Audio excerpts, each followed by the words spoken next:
Okay, grab a plate, Delicious. I think this is like take five of us trying to record this smoothly. This is a taste of the delicious culture. I'm John Francois. Today I am DC Young Fly. Yes, and I had mentioned in one of our what seems like million takes, I thought that DC Young Fly was a rapper, but you're saying he's a comedian. He's a comedian, but I would not blame you for thinking he's a rapper because it sounds like a rapper's name. Yeah, like NBA Youngboy, I think is the name of the rapper's name. That's what DC Young Fly reminds me of. But What's uh, funny, I just ate NBA Youngboy's ramen noodles, and they were pretty damn good. I didn't know this, but why am I not surprised? In this day and age where like Sabrina Carpenter can have a Dunkin' Donuts drink, of course DC Young Fly has a ramen noodle named after him. Is it They like were pretty damn good. what does it consist of? Like what So makes it taste so good? it's called lobster bisque, but it's all artificial stuff, and it's vegan. Which I was like, wait, okay, so I'm gonna try these today, and they were pretty damn good. Imagine your basic cup of ramen noodles. You just pour some hot water in, let it sit for 3 minutes, and boom, they're good to go. Wow. Is DC Young Fly vegan himself? No, NBA Youngboy is not a vegan from what I know. No, DC Young Fly. Those weren't his ramen noodles. Oh, I'm sorry. I'm getting him confused already. I know. The names are weird. NBA Youngboy is the one with the ramen noodles, not DC Yes. Young Fly. Yes. Okay, that makes sense. Yeah, it's the musicians that are, creating food named after themselves, not the comedians. Oh my God, I my brain. know. I know. It's so confusing. It does not make sense. Oh Lord. Okay, so NBA Youngboy, not a vegan. No, not from what I know. I don't think he's a vegan, but the ramen noodles are vegan because they're just all fake shit. Gotcha. I from what my siblings, cousins tell me, he seems to have a very aggressive manner in his music. So I'm kind of making in my head it just seems funny that like, oh, here's this aggressive seeming rapper and then he's, putting out these vegan ramen noodles. It's two contrasting images in my head. It's weird. Now, I've never listened to NBA Youngboy's music, so I can imagine him doing that, like, possible aggressive stuff. But the funny thing, Ellie Chopper, who this sounds like I'm saying random sentences, is a vegan. And I love NLE Chopper because he's a vegan. Yeah. Now I know who that is. Yeah, these rappers and their weird names. Oh my goodness, we can go on. Can you hear my barking dogs? Mm-mm. I can hear them very loudly.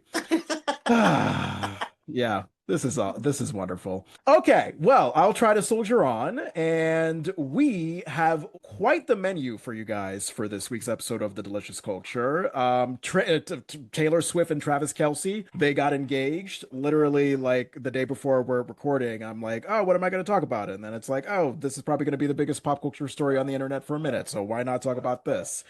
I know you want to talk about a few MTV Video Music Award nominations. That's coming up around the corner, if you could believe it. That is. And side note, you know how we were both like, oh my God, why is it on CBS? The merger. They're having the merger. I completely forgot about it. Yeah, so I know CBS is owned by Paramount. MTV is part of the Paramount stuff.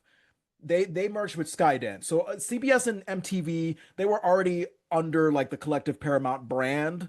Mhm. Um, it's just that like the big news is that Skydance Media bought them and I guess in terms of simulcasting, MTV wants to further increase the viewership of the Video Music Awards. So there you go. The last vestige of music from MTV is gonna be broadened. It's going to be Friday now. This is going to be fun once we get to it because I felt so old. So old. Oh, you didn't know like a lot of the nominees that were listed? None of them. Yeah. There's a few that I knew, and the rest I'm like, damn, I am old.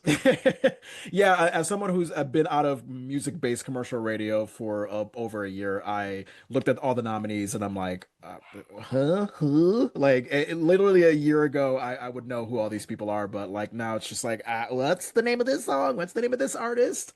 Let me fart. I'm an old grandpa. I'll let you fart. I just imagine old grandpas farting. That's what they do. They just have old, dusty, smelly farts, and they don't know who young artists are. I can see that. Yeah, it's crazy. Oh, Cracker Barrel. I really didn't want to talk about the Cracker Barrel local change controversy of it all, but God damn it, you told me that it was still trending. So, the demonic universe said, John, like, come on, lean into the negativity. Let's go. You have to, and I think I may have broken the story. I think I figured out why this is such a controversy, and it don't got shit to do with that logo. Oh, really? All right. I'm glad to. I look forward to hearing the breakdown of that. Something I didn't expect. I know you want to talk about Black Scottish people connecting with Black American people, and how comedian Roy Wood Jr. factors into all of this. So that is going to be an interesting story. And then we have some samplers, right? You have a sampler? I sure do. Yeah, this is basically like, something in the culture that we consumed over the past week that we would love you to taste. We would love you to sample. But first, let's start with Taylor Swift and Travis Kelce on this menu. Taylor and Travis, they announced on Tuesday that they are indeed engaged. This was a 2 year journey that literally everybody watched. I don't know how much you have been following this, whether you cared or not. It's okay if you don't. But over the past 2 years, did you get some semblance being on TikTok as often as you are that, like, oh, this Taylor Travis thing, everybody gives a shit about them? Now, on my main TikTok page, I have Taylor Swift filtered out, so I don't see her there. But I do have her on my fake TikTok page that I use to just get all my good, juicy stuff from. And I saw that she was with Travis Kelce, and I was like, oh, okay, they're going to have like little fun or something. Yeah. I forgot that he played for that team. Kansas City Chiefs? There you go. I Yeah. forgot that he don't play for them, and he's a loser. So I was like, oh, okay. Well, how do you find him to be a loser? What's so loserous about him? They lost the big finale game. What is it? Super Bowl? Super Bowl, yeah, yeah, yeah. There you go. They lost that. He's a loser. Oh, wait, the most recent Super Bowl? I Yeah, don't follow we're that. getting the most recent one. I think so. I don't know. I did. I didn't. With all the research that I did about them, I didn't really focus so much on the football of it all because honestly, I don't really care as much as you probably don't care about football. But okay. So here's how we're gonna do this. We're gonna just kind of break this down because I'm curious as to the trajectory of their relationship with each other, their individual relationships before they met each other. First of all, did you see like I think it was like a 5 photo carousel Instagram post where it was captioned, "Your English teacher and your favorite gym teacher are getting married." This was like Taylor and Travis doing a collaboration on their Instagram. You seem shocked. They willingly put this on their own Instagrams. Yeah. They put the photos of the engagement, and then the caption was, "Your English teacher and your gym teacher are getting married." And I think it's just a tie-in to Taylor's poetic like storytelling in her songwriting. If you look at the pictures, they really do look like an English teacher and a gym teacher are getting married. You know what? You are exposing me to a culture that I am not used to. So I'm just going to sit back and enjoy the fact that you said that this exists and it's something I will never go look at. Well, how about let's talk about, because this reminds me of like there were 2 gym teachers when I was in middle school that were said to be dating, and I think it was true. Did you ever have that kind of thing back when you were in school where there was hush, gossip among the classmates, like, "Oh, I think these teachers are doing it." No, because a lot of my teachers were gay. Oh yeah, you can't, and we couldn't do that out in the open back then. And no, you would get fired. Yeah, god damn. Yeah. Just thinking about it. I don't think there was ever like a rumor of teachers like hooking up. It was mostly like, okay, which students are hooking up with students? You know what? That's a lot more interesting. That's a lot more interesting because teachers are probably too tired to be having some hooking up, Grey's Anatomy, spicy kind of romance shit. Right. The kids like, ooh, they're having lunch together. I bet you they're together. Exactly. So I was curious about Taylor and Travis's relationship history leading up to finding each other. With Taylor, I mean, her relationship history is pretty much as famous as her songs themselves, which a lot of them have to do with her relationships. So let's see. She had Joe Jonas, Lucas Till, Taylor Lautner, Corey Monteith, John Mayer, Jake Gyllenhaal, Connor Kennedy, Harry Styles, Calvin Harris, Tom Hiddleston, Joe Alwyn, and Maddie Healy before she met Travis Kelce. You have a very disgusted face. Was it like all of those names or at one of those names that you were I disgusted by? only I only knew two of them. Yeah. You dated Jake Gyllenhaal. Oh my God, girl.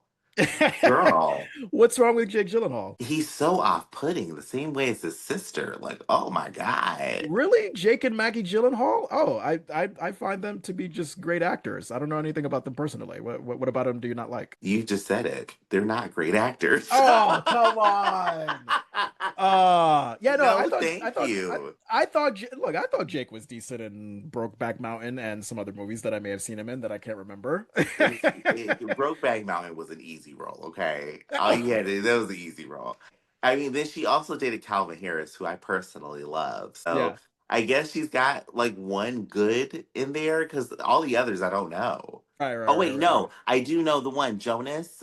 He's a part of that boy band. Yeah, yeah, yeah. Joe Jonas from the Jonas Brothers, correct. Yeah, yeah, yeah. Boom. Maggie Gyllenhaal, she was in the Dark Knight, and remember, like the during the Joker's famous "Why so serious" scene in that ballroom. So there you go. And Maggie Gyllenhaal, I've seen in some other stuff that I can't remember, but why do you say that Jake's role was easy at Brokeback Mountain? Because I don't know, I'm a simpleton. For me, it's just like, oh, he's a straight man, he's playing a gay man. So like, why was it easy? Do you think? He had Heath Ledger. Heath Ledger was an amazing actor. So Yeah. you got one, but two, all you had to do was just pretend you were taking some dick. Like that's not hard. Like that's not hard at all. And by the way, Maggie Gyllenhaal in The Dark Knight, the best part of the movie is when she gets blown up because we don't have to see her on screen again. Oh my She is God. terrible in that movie. In You the are first one too, she is so bad in the Batman series. Fans agree that when she got blown up, it was like, thank you. We don't have to see her again. Jesus Christ. I have no problem with the Gyllenhaal siblings. I haven't seen him in enough stuff, but from what I've seen him in, it's like, oh yeah, whatever. They seem like two perfectly fine white actors. It's almost like, what's her name? Kristen Stewart. You remember her from the Twilight series and how I bad her do. acting was? That's Maggie Gyllenhaal. Yeah, I think Kristen's acting has gotten a lot better in other movies since Twilight, but yeah, as as someone with a sister who was very much obsessed with the movies and books back in the day, yeah, Kristen and Robert Pattinson. Another Robert Pattinson, also from Twilight, who has gone to more prestige acting roles since. I think they've stepped up their game since Twilight. Definitely Rob has. The last thing I saw Kristen Stewart in was, I think it's called Underwater. Ooh. It's supposed to be like a horror movie. Thank God most of the movie they don't talk. Okay. Shots fired at Kristen Stewart and the Gyllenhaal siblings by AJ Vandertunt. I love it. And Travis Kelce's public dating history. Let's see. Maya Benberry, who actually, not only is Travis a football player, podcaster, but at one point a long time ago, when the E Network was really relevant with reality television, your Kardashians and the Playboy Bunnies, Travis had a reality dating show called Catching Kelsey back in the day. Yeah, he was pretty much the Bachelor. He's like, oh, I'm looking for a woman to date. I'm a famous white, good-looking football player. Come and find me, ladies. And No. Maya Banbury is the person that he found, and obviously they didn't last because a lot of these reality show couples don't. But I'm surprised that you said, "Aw, are you really into reality dating show love?" I kind of am because it's like, ooh, I know it's going to end messy. So I'm just happy to see it end messy. I like that. Oh my God, you're so sweet. You guys are gonna last for a wonderful 2 months. That's exactly what we know. I mean, I don't watch Love Island, but if you have seen the hysteria from this last season of Love Island, that is what people love. They're like, yeah, they're so hot on the reality show, and then we wait for the drama to just implode after Yeah. the cameras go away. I've heard endlessly about Love Island. I haven't chose to watch it because I don't know. I mean, I Love is Blind, The Ultimatum. Like, I have a strong limit on how many reality dating shows that I can take. But yeah, Mhm. Love Island. It's just hard to get away from that chatter. Everybody's talking about it. I still haven't watched it, but I know more of the characters' names than I thought I would, and I'm like, Yeah. okay. Yep. Yep. As you should. All right. So Travis dated Maya from that dating show. He dated Kayla Nicole and he dated Zuri Hall. So that's their Oh, history. I know Zuri. Oh, really? From where? Just from social media. I've seen her just on socials left and right, and I know her. She's really pretty. All right, there you go. All right, so that's Taylor and Travis's dating history up until meeting each other. And I have a question because I would assume that Travis did the stereotypical surprise engagement to Taylor. When I see these surprise engagement photos on Instagram, what role does the photographer play? Because it's a surprise, right? So I like, does the photographer sneak into the bushes while Travis is like leading Taylor down this forest romantic whatever? And then once Taylor sees the ring, the photographer just pops out like paparazzi, snap, snap, snap, snap, snap, all these romantic photos. Like, have you ever wondered that when you look at engagement photos, is how the photographer can just so sneakily hide? Sometimes I wonder that, especially surprise engagements for broke people. I'm like, okay, how did the photographer kind of finagle this? And the reason why I make that differentiation for broke people and then someone like Taylor Swift, I'm pretty sure she's like, there's always somebody around with a camera. And so she's just desensitized to it. But for like somebody who's like never got a camera around them, I would be like, why the fuck is this person following us with a camera? What is happening? Well, and for poor people like ourselves, how can we even afford a photographer these days? I mean, my God, aren't they like, $2,000 for an engagement photo session? I mean, they're insane. Right. A photographer is more expensive than eggs right now. How can you afford that? Yeah, eggs are actually better now. I will say that. Eggs, there was a point where eggs were like $8 or $9, but door dashing in the grocery stores as often as I have, I will say you could get a 12 pack for like $3 now. So thank you, Not eggs. here. Not New York State. No, not in New York State. The lowest 12 pack of eggs right now is 6.99. Damn. Well, in Vermont, we are good. So come to white ass Vermont, Andrew, if you want to get your eggs, and then We yeah. might have to. And also, I just find amusing the idea that Taylor could just like pay off paparazzi to get the engagement photos to post on Instagram. Because yeah, I mean, she's Taylor fucking Swift, so she probably can't go anywhere without paparazzi following. All I right, mean, if let's. I had paparazzi, I would want them to give me the photos too. Like, okay, follow me, whatever, but at least let me have the first images to post before you do. Yeah, you wouldn't punch their face out like Alec Baldwin for invading your privacy. You just be like, you know what? If you're gonna follow me, at least give me a photo to post. Yes, I'm going to be the type of person. Let me at least have some kind of relationship with you because they're waiting for you to snap. And then that's when they get the worst photos. And I don't Yeah. want those out there. A photo of me angry with a booger coming out of my nose. Fuck you. And you know they're going to zoom in on the booger on the cover of whatever that is. And they're going to be like, look, he's got boogers hanging out his nose. And, Boogers has eyes and a frowny face. This is what an angry booger looks like from an angry black man. Oh my mm-hmm. God. That's another stereotype that we have to worry about. The angry booger from the angry black man. Exactly. Because they're going to be like, look at them big old nostrils. Okay, got me now. Oh boy. All right. Let's go through a timeline really quickly. So we go back to July of 2023 with Taylor and Travis. Apparently, Travis attended one of Taylor's legendary Eras Tour concerts, where the Chiefs play at Arrowhead Stadium in Kansas City. Travis later said on his podcast with his brother Jason that, like, hey, I had a friendship bracelet, which apparently is one of these culty things that Swifties have at the concert to show their love and worship of Taylor.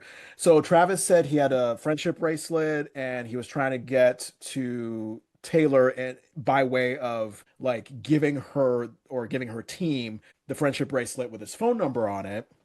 And Travis sort of amusingly said on his podcast that he was disappointed that the friendship bracelet with the phone number didn't get there.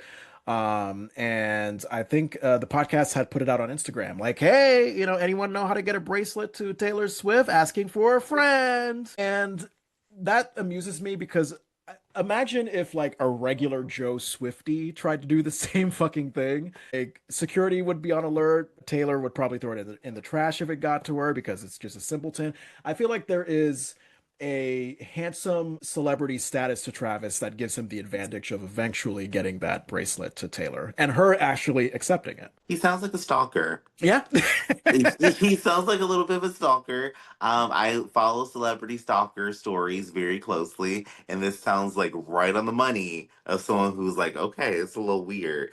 Travis Kelce, aren't you rich? You could have just had your publicity people reach out to hers. Yeah, right. My people will reach out to your people, but I guess he just had this romantic idea like, hey, like music is Taylor's thing, and I'm showing up at the concert as a fan, and wouldn't this be a creative, romantic way to, show my love and admiration for her? And there you go. But you know what? Honestly, a regular Joe Swiftie did this. You're right. I mean, this would be branded as a stalker. So, Yeah, we would all be a little concerned, like, Taylor, don't you trust that man? Like, wait, don't you do it.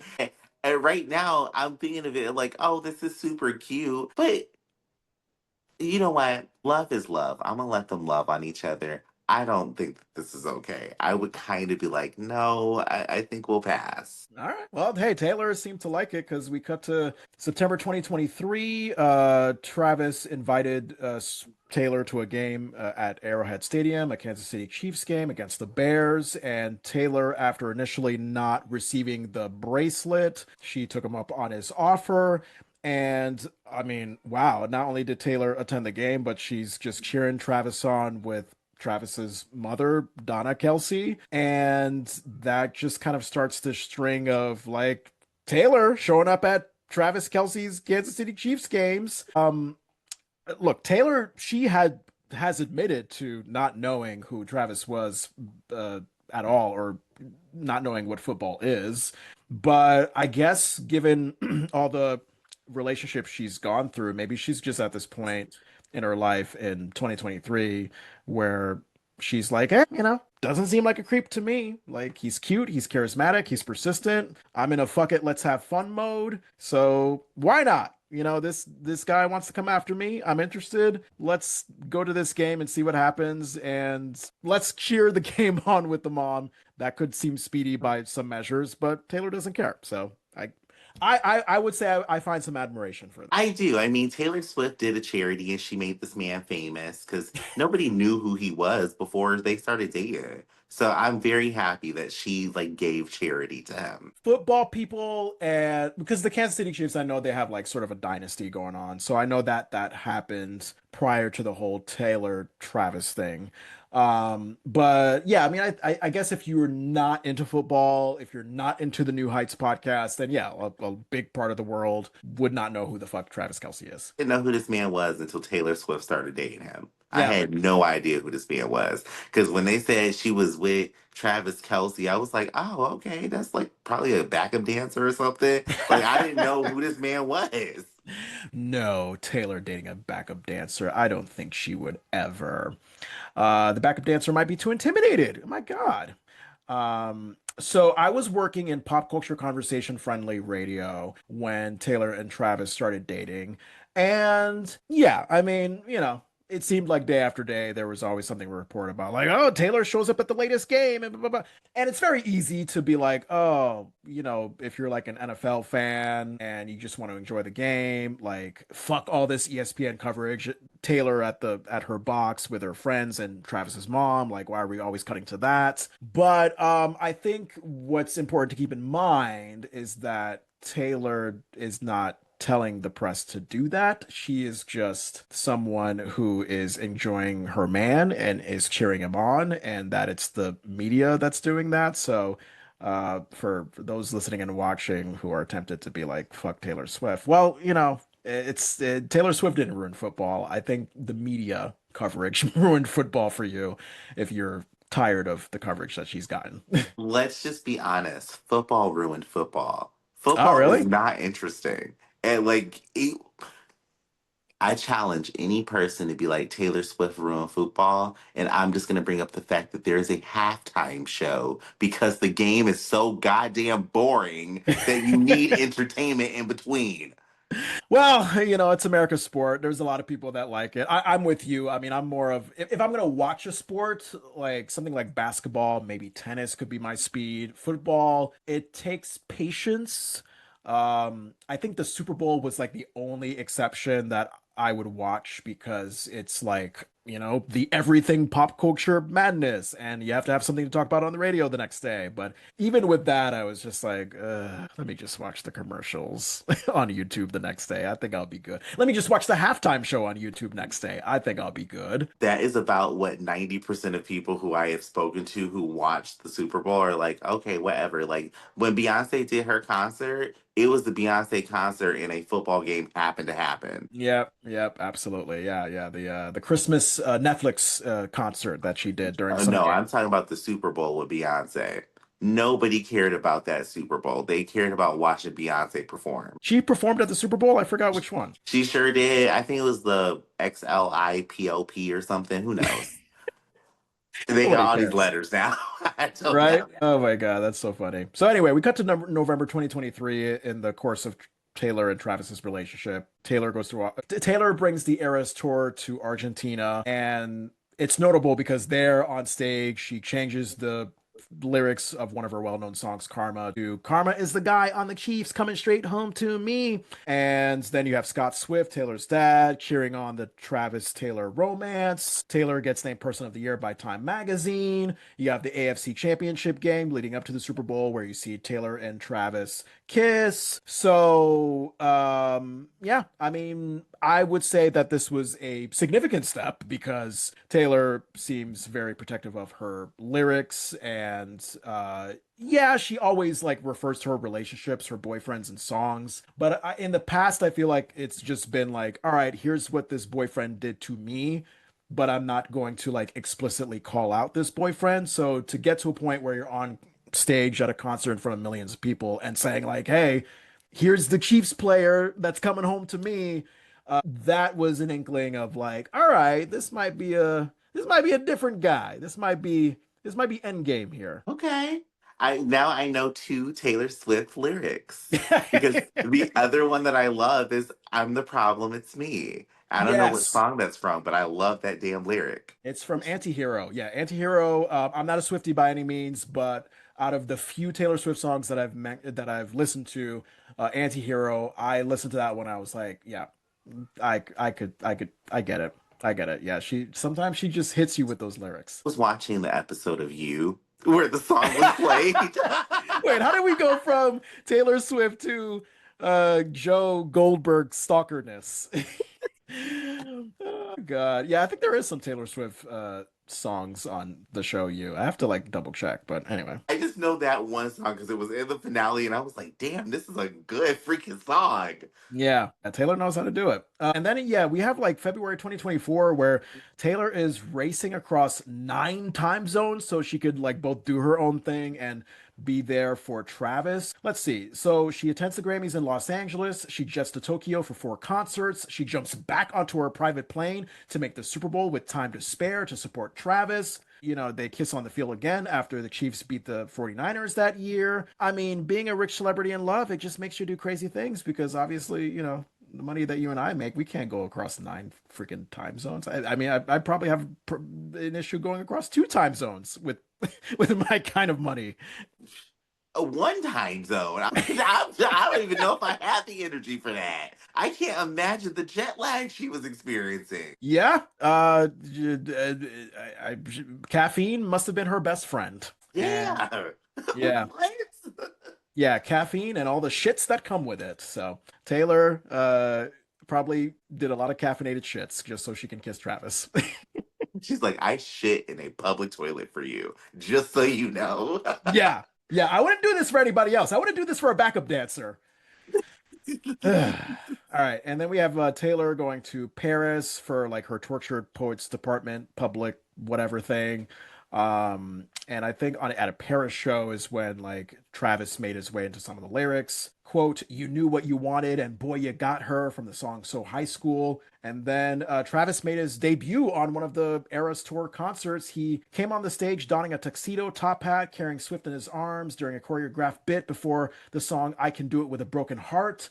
I mean, I'm imagining Taylor just looking at her team like, you know what? I know on this Eras tour we have this choreographed 3 hour hoopty da, but for just this one show, like, come on, guys, fuck it. I'm in love. Let's just like put my man in. That is so cute. Now, I thank goodness y'all didn't break up right after that show because that would have been bad. Yeah, oh, if it turned out badly on stage. No, if they had broken up after the show was over, everyone Oh, would have been like, see, this is why you don't bring your man into your job. exactly. Coworkers who date each other, you're on blast right now. hmm Yeah. Don't shit where you eat. That's bad. Yeah. Also, that's disgusting because you're just eating poop. So. Yeah. Oh God. Yeah, that's what I always think of when when people like say that line. It's just like, well, yeah, no, that's just disgusting. So, speaking of the MTV VMAs, which we're going to talk about later on, another highlight in the trajectory of Taylor and Travis's relationship when Taylor accepted the VMA, and she was like, "Oh, you know, Travis, I have to shout out my boyfriend because he gives me happiness and fun and magic." And I love that quote, happiness and fun and magic. You see that on the press uh, table or the papers or whatever, and you just think, wow, this is a white girl in love. Proud of her. You know, I'm proud of her because that sounds like some cult shit. So I'm like, okay, you are just happy. I see you, Taylor. Like cult, CULT. That's exactly what it sounds like. Oh, he gives me love and magic. Oh, what kind of what kind of sorcery, you're a fucking demon? Right. Did y'all sacrifice a chicken for this? What is going on? Yeah, yeah. Have you ever heard of the word jamoke? I've never heard of that. I thought that was a typo. I was like, Jamoke. What is a Jamoke? I thought it was an ethnic slur, to be honest with you. I was like, what the fuck is a jamoke? But apparently that's what Travis referred to himself as. I think on the New Heights podcast in the in 2024, like Travis was officially referring to Taylor as his girlfriend, and he had said, "I am just a jamoke supporting his girlfriend." And jamoke originally meant coffee, but over time it's also evolved to refer to a dull or inept person. So I think in a weird slang way, Travis was saying like, I'm just a dull guy. I'm just a dull, rusty, whatever, looking out for my girlfriend. My And he famous. didn't. He didn't lie there. He did not lie there. Like I don't. And it's most athletes. It's not just him. I don't find them to be funny outside of their games unless it's like very specific situations. But Yeah. most of them, it's like, you don't got much personality. Yeah, I mean, there's something that the game of football does to you. I mean, these guys have to, tackle each other and bash their head into the ground. Obviously, you've heard all the concussion stories. So I think when you have all of that, yes, it is very hard for a lot of football players to have interesting personalities outside of their games. It's that brain damage. Yeah.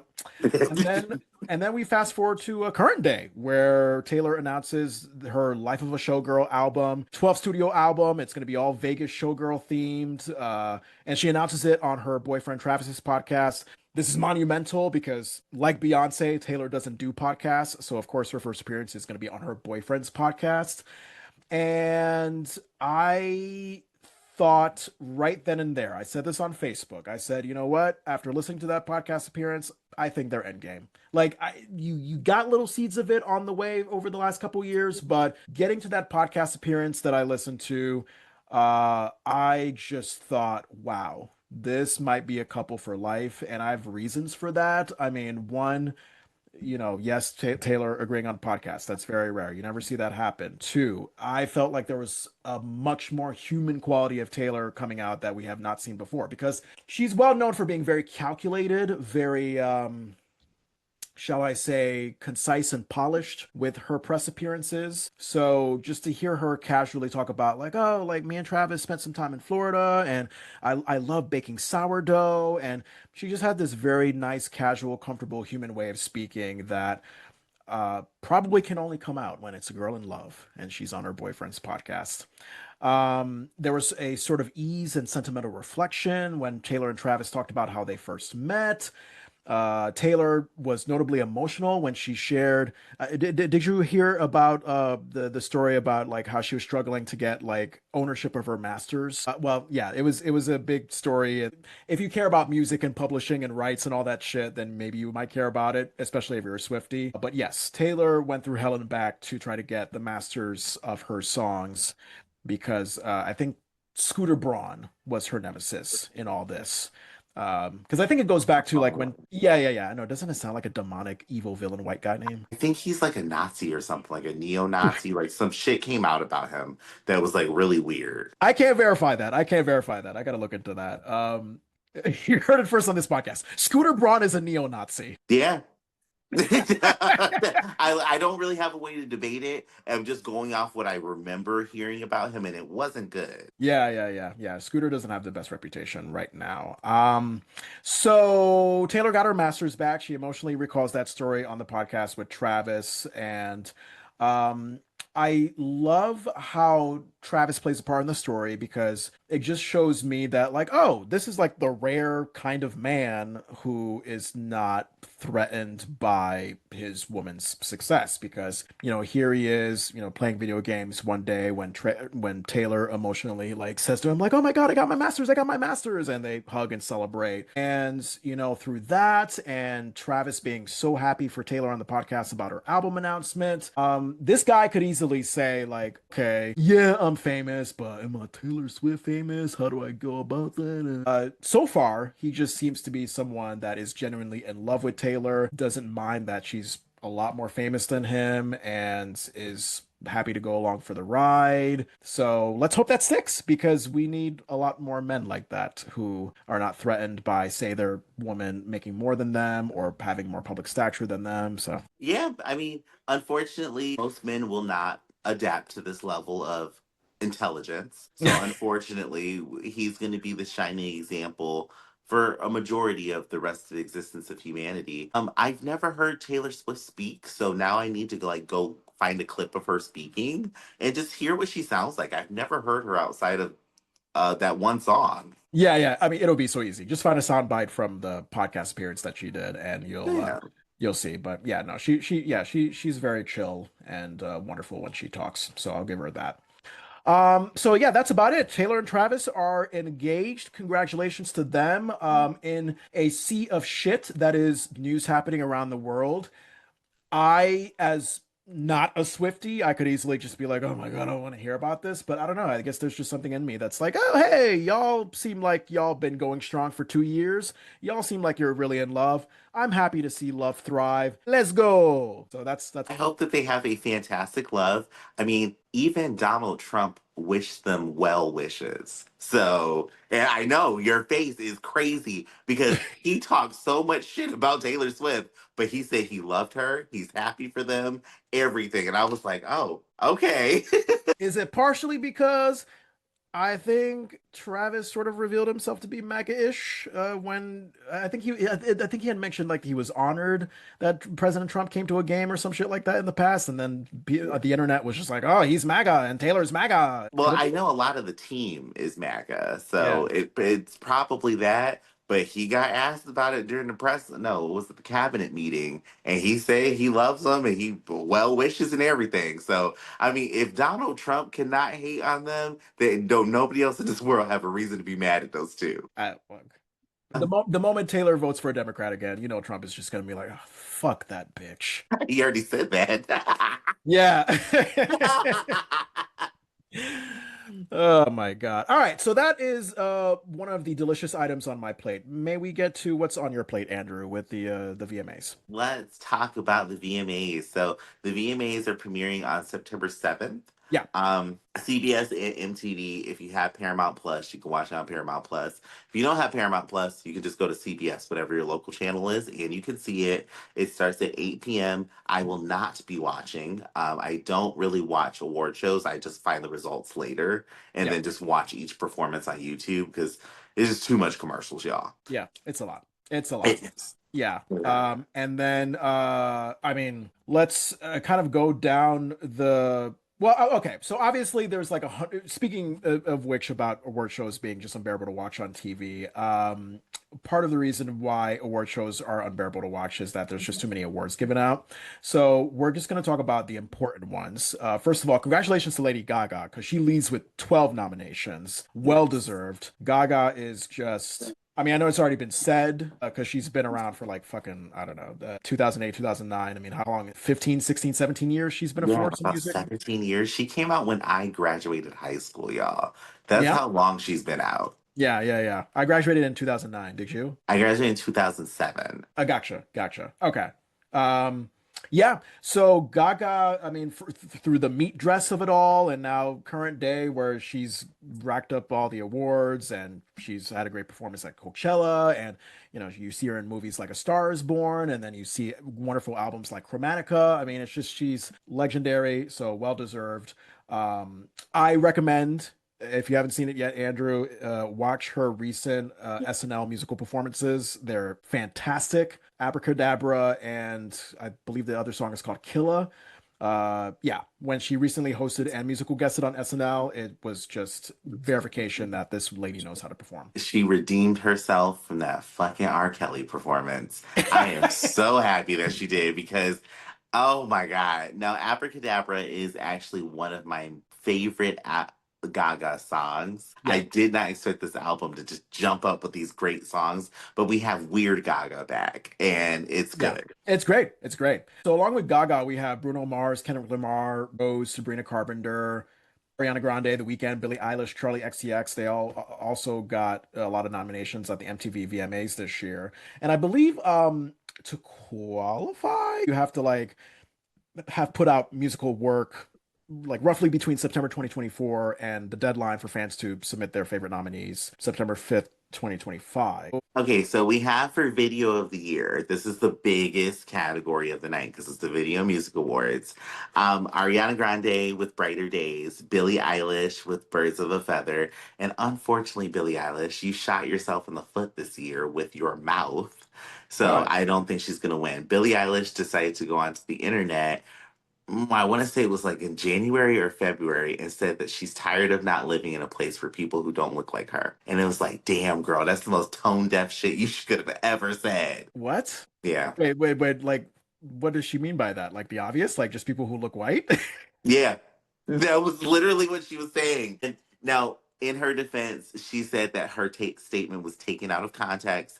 I don't know what the context was supposed to be there, girl, but you kind of shot yourself in the foot with that one. So I don't think she's gonna win Video of the Year. Of course, we have Kendrick with "Not Like Us," which is like my top choice for Video of the Year this year. Aga and Bruno. I don't like the song "Die with a Smile." I've heard other people say they don't like the song. I love the song personally. I just think that these are two of the greatest voices combining together for what I thought was a wonderful love song. And I guess it's fitting that some people don't like the song because it is in a movie that a lot of people don't like, which is Joker 2 Folie à Deux. That was the problem for me. I could not get the images of Folie à Deux out of my head. And Yeah. I'm like, damn it. Because the song isn't terrible, but the fact that it's paired with Joker is just like, ugh. Like Um, Gaga, we could have got something else. Like, I don't understand why Disease or Abracadabra were not in this category. I'm so confused by that. yeah, I haven't seen the videos for literally any of the nominees that you had mentioned. So I will only go by the songs that I've heard. First of all, Not Like Us by Kendrick Lamar. I mean, that jumped out at me because that song seems so ancient now because I think it was like the biggest of 2024. Like summer 2024, I think we were rocking to that song, weren't we? Yeah, it was the summer 2024 summer anthem. Like everybody liked Not Like Us. I think the video for Not Like Us is my favorite visually appealing video from Kendrick Lamar. And that even tops Humble because Humble, I thought the visuals were great. This was just 10 times better to me. Yeah, yeah. And then we have yes, we had Abracadabra from Lady Gaga. Yeah, I don't know. I had something I wanted to say, but I forgot what the hell it was. But any other what are the other nominees that you want to talk about? So we've got in the same category Rose and Bruno Mars again. Bruno Mars and the song is APT. I listened to the song, but I didn't watch the video. The song isn't bad, um, but Bruno Mars, I need him to elevate and grow in his musical talent. It all still sounds the same from when he first came out, which again is not bad because he has his niche, but I need him to expand. Like he went over and did this rap song with Sexy Red, and the song is trash, but there was some growth in his musical talent. This, I was like, I just feel like I'm listening to Leave the Door Open. Mm, Uh, mm. Well, so I love Silk Sonic. That's what you're referring to. That was great. I think I started liking Bruno Mars when he was like in this like sort of like rhythmic funk thing with his music with like 24K Magic and Uptown Funk. Like that's when I was starting to dig him because I love that 70s like funk sound. Before that, I could kind of throw away all those I wanna marry you like that Bruno Mars. I don't give a shit about that Bruno Mars.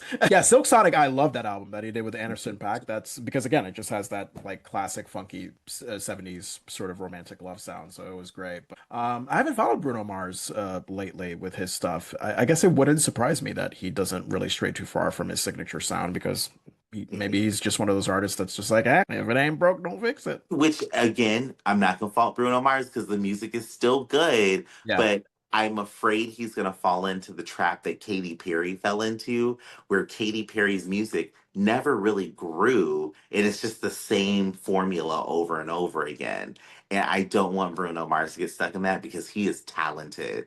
Like Yeah. there is some power behind that voice. So I just need him to just step out of his comfort zone one more time for me. Give me something a little rock influenced, a little country, or even like jazz. Give me a little jazz, and I know he would kill it. Saxophone Bruno coming Sax this at October. night. Yes, not sex at night, sax at night. hmm Yeah. What else you got? In the same category, the last two people rounding it out, Sabrina Carpenter with Manchild. I like Sabrina Carpenter's album. Manchild is actually one of my least favorite songs on the album, but Hmm. it's not bad. But I actually thought she was going to get nominated for Espresso, which I Yeah. thought would have been bigger and better. Oh my God. Man-Child, that album came out like a day ago, it seems like, and it's already nominated for this year's awards. That's crazy. So she Well, just the video because the album isn't nominated, but the video Manchild is. Oh, yeah, yeah, because she released it just in time to be qualified for this year's nominations. Yeah, I have Espresso on my jog list. Espresso, one of the greatest pop songs ever. I listened to a little bit of her Short and Sweet album. Taste is also a good song.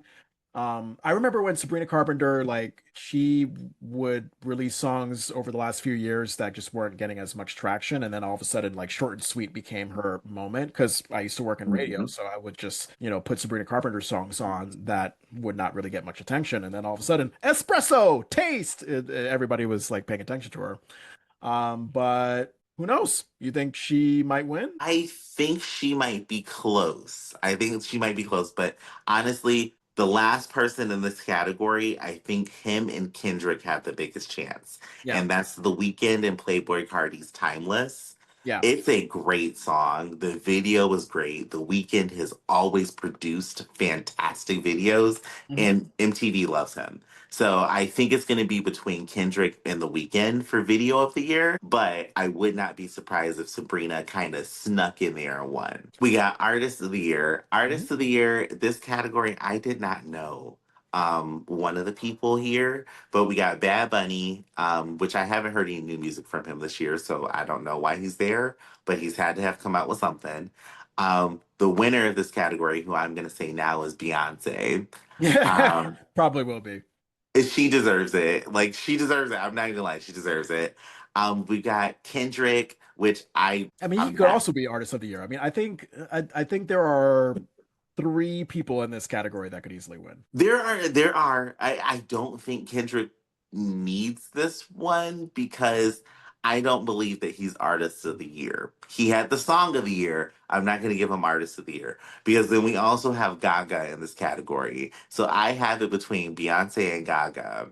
I didn't know who Morgan Wallen was, but I Googled him and I think he's a country music artist. So there's a chance he could win. Yeah. Well, no, we've talked about Morgan Wallen before. So he is I mean, he's the biggest country artist out there right now. I think I had mentioned to you that he had famously abruptly walked out of the SNL Good Nights. Yeah. Oh, it's So- him. Oh my yeah. God. Yeah, and then he literally like the moment he left, he posted on Instagram with a picture of his private plane and the caption read, "Get me home to God's country." So there you go. That's the kind of person who Morgan Wallen is. Now, I did hear that he already did that abrupt exit during dress rehearsal, so maybe it was already kind of planned. But in the tradition of SNL Good Nights, the host, the musical guest, the cast, I mean, they're lingering until the credits end, talking with each other, hugging each other. And for Morgan Wallen to just be that one person that just walks out abruptly while everybody else is commiserating and hugging and saying congratulations to each other, it just doesn't have a good look. So, yeah, Morgan Wallen, not the greatest reputation. Yeah, he's that girl. Yeah, that MAGA, Yikes. that MAGA girl. Right. Yeah, Then of course we got Taylor Swift in this category. Taylor Swift, I think, is another big nominee to win. yeah. And then to round it out, we have The Weeknd. I'm kind of ruling The Weeknd out of Artist of the Year because, Mhm. yeah, Timeless is a great song, but I haven't really heard anything else from The Weeknd. Yeah, I mean, The Weeknd keeps putting out stuff, but he definitely doesn't strike me as like the artist that people were talking about this year. Yeah, Mm-mm, not at all. The next two categories are the only ones that I care about when it comes to the music. The yeah. rest of it is, again, like I said at the beginning, y'all, I didn't know who these people were. But for best rock song, I felt like I was back in high school and I did something I never do. I went and listened to every single song in the category. They're all good. Yeah? They're all very good. We got 21 Pilots with The Contract, which out of all of them is my lowest ranked song. I don't like that one. I like 21 Pilots, but I listen to alternative rock on Sirius XM, and it's not my favorite 21 Pilots song. Yeah, it's not for me. I'm still in their car radio days, and car radio is my favorite 21 Pilot song. So I Mhm. was like, okay. Linkin Park, The Emptiness Machine. I have not listened to Linkin Park ever since Chester killed himself. Oh, And now that I've listened to them, this song eats. It's yeah? so good. I've listened to it on repeat about 12 times because it's that good. The one that I want to win the category, Lenny Kravitz. His song Honey is so good. I don't know why. It just made me feel like I was dancing on a beach listening to it. Yeah. I gotta get into Lenny Kravitz more. I think from the few songs that I've listened to, he seems like a really fun artist. He is. Like, I started listening to him in ninth grade. Yeah. And even from back then, his music has just gotten better. And this is like top tier Lenny Kravitz for this song. Green Day, Ugh. what One Eye Bastard. What do you think of it? I have not listened to the song, and I need to expand my Green Day palette because when you say Green Day, I'm thinking of Basket Case, 86, Welcome to Paradise, I think is a Green Day song. I'm American Idiot. Green Day has a soft spot in my heart because they can get me in a great mood when I listen to their songs. Will tell you this song is like quintessential Green Day. Yeah? They went right back to my high school roots and gave us this song that is just so. Are you familiar with Brain Stew? No. So Brain Stew is one of their early songs, Mhm. and it's just about getting high in your room and trying to sleep. This is the same thing. One Eyed Bastard is like, okay, we're just about to jam out here, have fun, and you'll find yourself singing along to the song. Yeah. Um, so I And gotta and, say, and and it's and mhm, it's fitting because Green Day their title comes from because they're from California, I believe. Yeah, the mhm. California weed culture. Yeah. Yeah, they're a bunch of stoners. They're a Yeah. bunch of stoners who have never grown up, and I love Yeah, it. yeah. We got Evanescence in this next song, and it's called Afterlife. If you've seen the Devil May Cry animated series on Netflix, it's in the show. I am personally not a fan of this Evanescence song, but I love Evanescence. It gives us like good old original Bring Me to Life. I don't want them to win Really? because I don't think it's better than the other songs. Yeah. Oh Um, my God. and then I'm kind of like shooting myself in the foot here. Coldplay, I listened to their song All My Love, Yeah? and finally they have a romantic love song. Oh. Oh yeah, because you had mentioned that Coldplay never gave you romantic vibes, even though sort of the soft, reflective way that Chris Martin speaks, it would seem like he gives romantic vibes. It seems like he would, but mostly it was like that very cerebral, like breaking down the music, the chord progression, and all that stuff. This is just a in your face, I love you anthem. And I was like, now I know why those CEOs were kissing their HR representatives to Yeah. this damn song. Yeah. They recently went viral, not as viral as they did with the whole astronomer CEO affair scandal, but I think Coldplay when Chris Martin was like cutting to the uh, couple on the screen. I think it ended up being an engagement proposal thing. Hmm. Hey, Coldplay is positively associated with love again. They are, because I love the concert before that. They were like, "Is anybody here with their CEO or HR representative?" Right, right. Is anybody here with their actual spouse, please? Category, the one I want to win is Lenny Kravitz. I think he's got the best of all the songs. But if he doesn't win, then I need it to be Linkin Park because the Ah, Emptiness Machine is very good. nice, nice. Um, Yeah, go ahead. Final category, just best R&B. I love R&B, y'all. Now, I did not know a lot of these songs in this category, but now I have literally a new favorite song just from listening to them. We had Leon Thomas and Freddie Gibbs, and they have a song called Mutt, Hmm. and it's actually very good. It's like this little vibey, trippy rap song. Yeah. But then we have a couple of people who I think should just stop. Um, Okay. Wait, who? Who should stop? so the first one is Chris Brown. I had a feeling you would say that. Yeah, Chris Brown. Yeah, I think he didn't he have a temper tantrum recently? He did.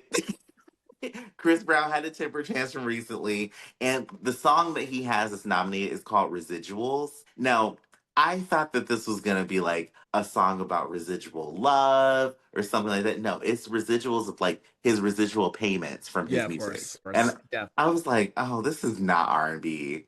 and It's it's not. and it's also not relatable. When artists get to a point where they comment on the trouble that they have with money and like just artificial things that fans can't relate to, like Michael Jackson had a song about like the paparazzi always following me, like, and then Don Henley from the Eagles had some kind of song about like, Mhm. the evening news or some shit like that. I know that artists want to write what they know, but when only is like, residual payments are not coming in the way they do, and like, oh my God, like I made the top 10, so I get top 10 pussy. Like it's just like, what are we doing? Nobody can relate to this song. Yeah, Like it's so specific because he talks about his catalog, his yeah, music, and then he tries to relate it to all the women that he has really treated terribly. And yeah. it's like, no, Chris, this was Yeah. not the move. Like Mm-mm. I like Cardi B, but like even she's been guilty of bragging about like, her success and all that stuff, and it's like, okay, like well deserved, but you're bringing the song out to common people like us who don't know what the fuck you're talking about. So just stick with common people topics like love and sex and whatever. Got a bag and fix my teeth. We could relate to that, Cardi, because we can go get our teeth fixed and go buy bags. We can't relate to flying on a private jet. Oh my God, that's so funny. That's so um, funny. the the next one in this category again that just needs to stop. Mariah Carey. Really? This I is don't. what? But Why? What's wrong with Mariah Carey these days? if you listen to the song that's nominated called "Type Dangerous," it is like listening to an aunt who needs to go sit her ass down because she's trying to relate to the little kids on TikTok, and it does not sound good. Yeah, I mean, from what I know about Mariah, I mean, she's a legendary diva, and also she does have this impression of somebody that wants to stay young and hip and beautiful and she is beautiful. I mean, but she's always struck me as someone who wants time to stop, like who doesn't seem to realize that it's 2025 and that your vibes are not going to be the same as say like 1994. They're not. Like this song gives me a mix of a 1994 song that they're trying to remix into a 2025 song, and it just sounds so out of touch for Mariah Carey. One, she doesn't really sing. It's more kind of like that sing talking thing, and Yeah. it's just like, like Mariah, why did you? I can't even finish the song. It was that bad. Oh, darn. Well, Yeah. Mariah. Mariah, if you don't have any great non-holiday music to put out, just sit back and let those holiday residual checks come in. Honestly, girl, like you don't even need to make the music at this point, or at least go back to a ballad, something that we know you can do well. Because this just really sounded like somebody typed into Chat GPT, make Mariah Carey relevant again. Chat GPT pushed out this song because even the lyrics don't make sense. I was trying to sit there and I'm like, type dangerous, girls are ashy. Girls are ashy. Yes, yes. Like I'm just, I, I literally have the lyrics written down here, and I'm like, no. this sounds like a Donald Trump speech. I can't go with this. Donald Trump is saying girls are ashy. Yeah, that's essentially what he's been saying, knuckle dragging ashy hoes. And I'm just like, I don't get it. Oh, Lord. No, we've got Summer Walker and it's Heart of a Woman. It's a good little power ballad if you want to listen to it. Very ratchet. It's very Summer Walker. I don't think it's that good of a song. But then the song that catched me in this category, which is now one of my favorite songs, is SZA's Drive. I love That SZA. song is so good. SZA, I love SZA so much. She has a specific vibe that speaks to me. I mean the I can kill my ex. I heard that song way too much when I was working on the radio, so I don't really have a special place in my heart for that song. But her song "Good Days," I just like it. Just puts me in a like a specific like that kind of vibe where you're like driving with the windows down and maybe you're like a little bit high. Like it just has that vibe, and I love it. You need to listen to Drive if you haven't heard it. It Ah, is that little moment you just described 100% in a song. God, yeah. And I'm not surprised because it's fucking SZA. SZA has that vibe. And Summer Walker did a duet with Drake that I liked from a while ago. That's the most that I know about Summer Walker, so I have to listen to more of her music. Summer Walker's not bad. If you hate your baby daddy, put on some Summer Walker. Like Okay. you will understand it. And some of her music is really good. I'm Yeah. just not the biggest Summer Walker fan because I just really haven't heard a bunch of songs that kind of like Yeah. stick in me. And the biggest problem for me when it comes to music, I want you to get to the music. And through Summer Walker's songs, sometimes you got to fast forward through this preamble that's in the beginning. And I just don't like having to do that. Yeah. Yeah. Have you seen SZA and Kendrick on tour or have you seen clips of it on TikTok? I have. Luther is one of my favorite songs from that Yeah. album because they're both in it and they just have great chemistry on stage. It just looks so good. The last two in this category, again, we got The Weeknd and Playboi Carti with their song Timeless. Again, go listen to Timeless. I equate it to a Willy Wonka song. It's not bad, but it's catchy. Like you're gonna be listening to it. Yeah. Yeah. Yeah. Wonderful. And then I think did you mention Leon Thomas and Fred Gibbs? Yes, Leon Thomas and Freddie Gibbs, they have Mutt, which is their song. Hmm. And I think it's a very good song because it's like a remix of a original Leon Thomas song. Yeah. Very vibey, definitely roll a blunt if you're gonna listen to it. And then Freddie Gibbs, I just have a crush on him. So Yeah. um and we're mutuals on TikTok. So I am always all up in that man's business for no reason. Nice. I've heard a little bit of Party Next Door. I think Party Next Door did a song with Drake. Everybody's done a song with Drake at some point. Um, Drake is just like he just cruises around and to every artist because he wants to be relevant. He does the Party Next Door song. I don't think it's good.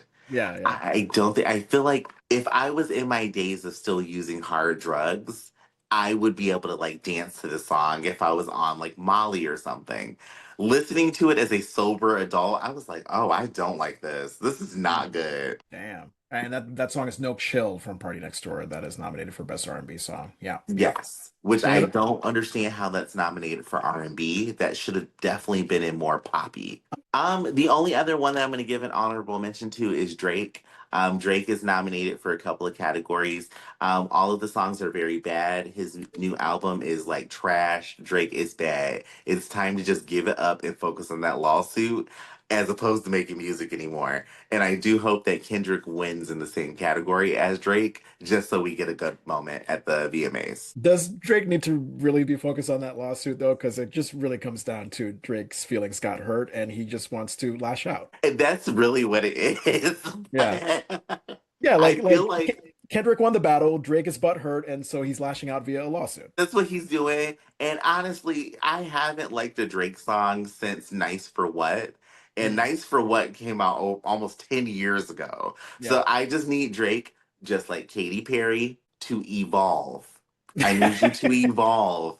So don't keep stealing other people's styles. I just need you as an artist to just evolve because you have not done that yet.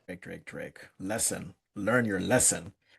All right, MTV VMAs are September, do we say September 7th on? September 7th at 8 p.m. CBS or MTV or Paramount Plus. There you go. Paramount Plus, if they have any subscribers left, because I know that some people left because of the Paramount Skydance merger and how it connects with President slash dictator Trump. Yes, I boycotted it. If you want to watch it without your view or money going towards Paramount, you can simply just go to Google and they're going to live stream the entire thing on YouTube. So that money would go to YouTube, not to CBS or Skydance. I love it. All right. Well, on my plate is some disgusting country ass white people food. You want to get into cracker? You wanted to get into crack? Okay.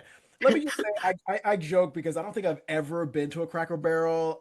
It just gives me the vibe of bland, unseasoned country white people food. I could be wrong on that, so I apologize if I am. Don't think you're wrong on that, but based on the pictures I've seen, I'm like, this don't look seasoned at all. And forgive me, everybody online, because they jumped down my throat. I thought it was a buffet. And I was like, oh, isn't that a buffet? Like, why do you care? I Apparently, think it's not a buffet. it seems like it would be. It seems like you would walk in there and they would already have the grits and the whatever like laid out for you, and they've been there for 24 to 48 hours, but whatever, like they'll just put it in the microwave real quick and not let you know that. All right, so let's get into the Cracker Barrel logo change controversy because it will never go away. So late Tuesday, Cracker Barrel said that it would return to its old logo after critics, including our lovely president, protested the company's plan to modernize. Cracker Barrel said on its website it's going to retain its old logo, which features an older man, Uncle Herschel, in overalls sitting next to a barrel and the words Old Country Store. Now, for those of you who are not familiar with Cracker Barrel, you are living the life of a wonderful person. But let me tell you, in case you want to know, it's an American chain restaurant version of Southern themed cuisine. That's what it is. So biscuits, grits, country ham, turnip greens. That's the vibe that you're going to get at Cracker Barrel. And I think the whole outcry, the whole outrage over the logo began last week. Yeah, so the company announced that they were going to have a logo that was going to be a simplified design that just featured their name, literally just the words Cracker Barrel. And Cracker Barrel, like, if you want to know, if you care, 660 restaurants in 43 out of our dear 50 states. They're based in Lebanon, Tennessee. So there you go. That's where the Southern connection comes from. They're making the change because sales have been slumping. They want to modernize. They want to appeal to younger customers. Because as you and I know, it seems like a very old people establishment. So they need to like young up. I would imagine that only old people would eat there based on how it looks. Like, it looks like some old timey home, and South Park didn't help the fact that all of the old people eat at a restaurant that essentially looks like Cracker Barrel. Yeah. Was that an older episode of South Park or a recent episode? That was like 1998 or 99, I want to say. Damn, South Park got it right earlier. I love that. And here's the funny thing. People are outraged as if this hasn't been done before. This is the fifth evolution of the Cracker Barrel logo, so this is something that they do every now and then to update Mhm. themselves. So they want to, revamp the logo. They want to swap out older, more antique-filled designs with lighter paint, modern furniture. Uh, It's just a basic evolutionary idea in business. If sales are slumping, we're a business, we make profit. That's all we're there for. If we're not gaining profit, then maybe we should mix things up. Um, so why not? And I found this thing on DCFmodeling.com from January of this year because I was just curious. I was like, how the fuck old is an average Cracker Barrel customer? The average Cracker Barrel customer, 54.7 years old. 62% of them are over the age of 45. Only 12.4% are the younger 18 to 35 that they're trying to reach. And if you look at the sales, I mean, all these old outraged people about the logo, like, where the fuck were you last year? 2024 fiscal year, let's see, the same store sales at locations open at least a year for Cracker Barrel. So they dropped 0.1% despite a 4.9 increase in menu prices. 4.9%. So it's more expensive and not as many people are showing up. And the same store retail sales at its shops fell 5.5%. So really, in layman's terms, not many people are showing up, and you're paying $30 for your Southern chicken instead of, I don't know, $5. I looked into this because after you brought it up, I was like, what is this Cracker Barrel thing? I'm so confused. One, I noticed that nobody of color was upset about this, but they're focusing on it as being woke. And all of a sudden, woke got attached to people of color, but only people who are not of color are upset about this. Yeah, And then I was like, okay, so what's the basis here? So then I found out Cracker Barrel had a new CEO, and their CEO is a woman. And I'm right. like, okay, maybe they're upset that a woman is making changes to a restaurant. That is what it is. I was like, oh, okay, so they're upset that this woman came in and made a change.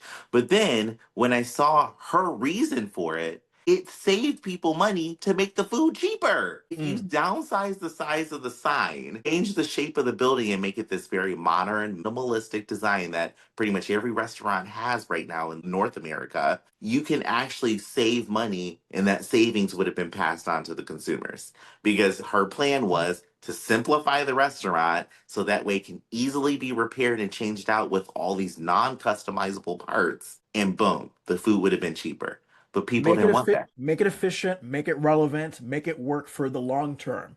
But these old people, I guess, very fitting to the fact that they're old, they don't have much time left. They're focused on the short term.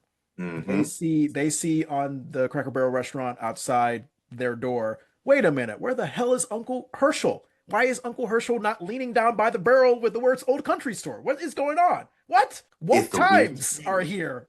Right? Now, for me, I am a person who's very specific about what is around my food when I'm eating. I saw these old Cracker Barrel restaurant pictures. There's all this old shit on the walls, like rusted cans, old pictures, empty Coca-Cola bottles. I would feel so disgusting to eat in a place like that because what kind of filth is on those items around my food? But people want that. Yeah. And, it's not surprising that the conservatives are really outraged at this because kind of the base idea of conservatism is not evolution and progression and new and improving things. It's tradition, heritage, keeping things the way they are because that's what works. So, yeah. Of course, of course they're the ones that's going to be outraged by this. They are. They're very upset. I don't understand why you're upset. You guys are always saying that we're bringing up culture and wars of culture and stuff, but we ain't had nothing to do with this one. I am Yeah. still so confused. Yeah. The negative response to the Cracker Barrel logo change, it was fast and furious, and I'll just give you a few examples. The rival restaurant chain Steak and Shake, probably because they want to, attract more customers, get attention, that kind of thing, seize the competition. They say, quote, it's a cheap effort to gain the approval of trend seekers. Heritage is what got Cracker Barrel this far, and now the CEO wants to just scrape it all away. I don't like the word heritage. Heritage to me just has that Confederacy sort of relation to it. Anytime someone says heritage and our values, it just doesn't mean what you think it means. It doesn't. And what does it say about your heritage that it's attached to a restaurant chain? It doesn't say a lot about you as a human being. I mean, even the Today Show anchors. I mean, if we go out of like the conservativeness, well, actually, no. I mean, I think that, the Today Show, which is on NBC, a lot of conservatives would equate that to the liberal mainstream media. Even they are just like, oh, why would they change the logo? Why fix what isn't broke? And listening to that feed on my SiriusXM app, I just wanted to scream at the car because I was just like, it's a logo. They just took an old man out of the logo and just left it with words. The food is still the same. Restaurants Right. are still going to be there. Just why fix was it? I mean, and again, their sales have been terrible. They want to modernize and plan for the long haul. I mean, god damn, just shut up. Like for the life of me, I am so confused on this one. Like there are a lot of things that you could get upset about. There I don't agree with it, but the Confederate statues. Okay. I can understand maybe you're like that statue didn't need to be torn down and all this stuff because Confederacy. I can Heritage. understand that a little bit more heritage. I can understand that a little bit more Yeah. than this restaurant chain that nobody has been going to. Yeah. I mean, people have been going to. It's just it hasn't been by the numbers. I don't even know why I'm quoting the Tucker Carlson news account on X, but I will because they're crazy. I will not eat at Cracker Barrel again until the woke CEO resigns. If you agree with me, give me a thumbs up. So it's like this toxic sort of sexist thing toward the woman, and then hey, positive, give me a thumbs up. Like it made me kind of laugh. It's why when Tucker Carlson, when is the last time you went to a restaurant? I'm not even going to ask specifically Cracker Barrel. When's the last time you went out and ate somewhere? Ain't no way you and your bad haircut and your fucking penny loafers have gone to a Cracker Barrel. You shut the fuck up. Right? He needs to keep grilling Lindsey Graham or Ted Cruz because that I was on your side then, Tucker. Now I'm not. Like, just get out of here. Right. Trump, of course, had to comment because, he has nothing better to do. Truth Social, Cracker Barrel should, quote, go back to the old logo, admit a mistake based on customer response, the ultimate poll, and manage the company better than ever before, end quote. Yeah, and this is just a classic example of the president not wanting to be president and seeing something that riles up his base and just wanting to feed that beast. So that's essentially why he's responding. Yeah, that's all he responded to. Girl, the fact that you have time to respond to Cracker Barrel, but not your hand literally festering in front of us. I don't get that one. Yeah, your hand is dying in front of us. Who knows what's going on with Zelensky and Putin? But yes, let's talk about Cracker Barrel. A1 presidency, A1. Also a great steak sauce. Yes, and an education system, according to Linda McMahon. Ugh.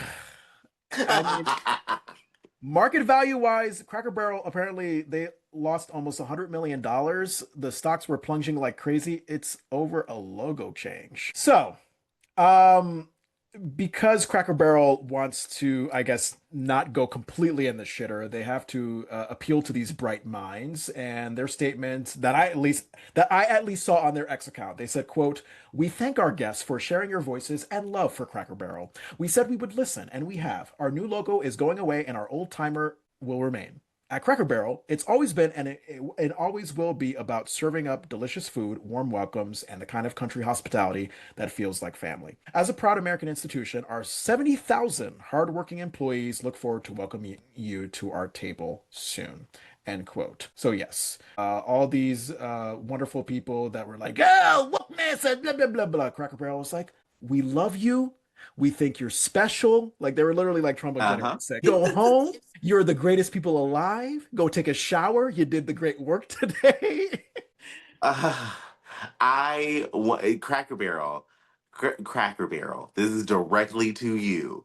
I wanted y'all, if you were gonna change the logo back, you should have just posted a picture of the old logo and said, "Here, damn." Like that's all Yeah. that post should have said. Here, damn.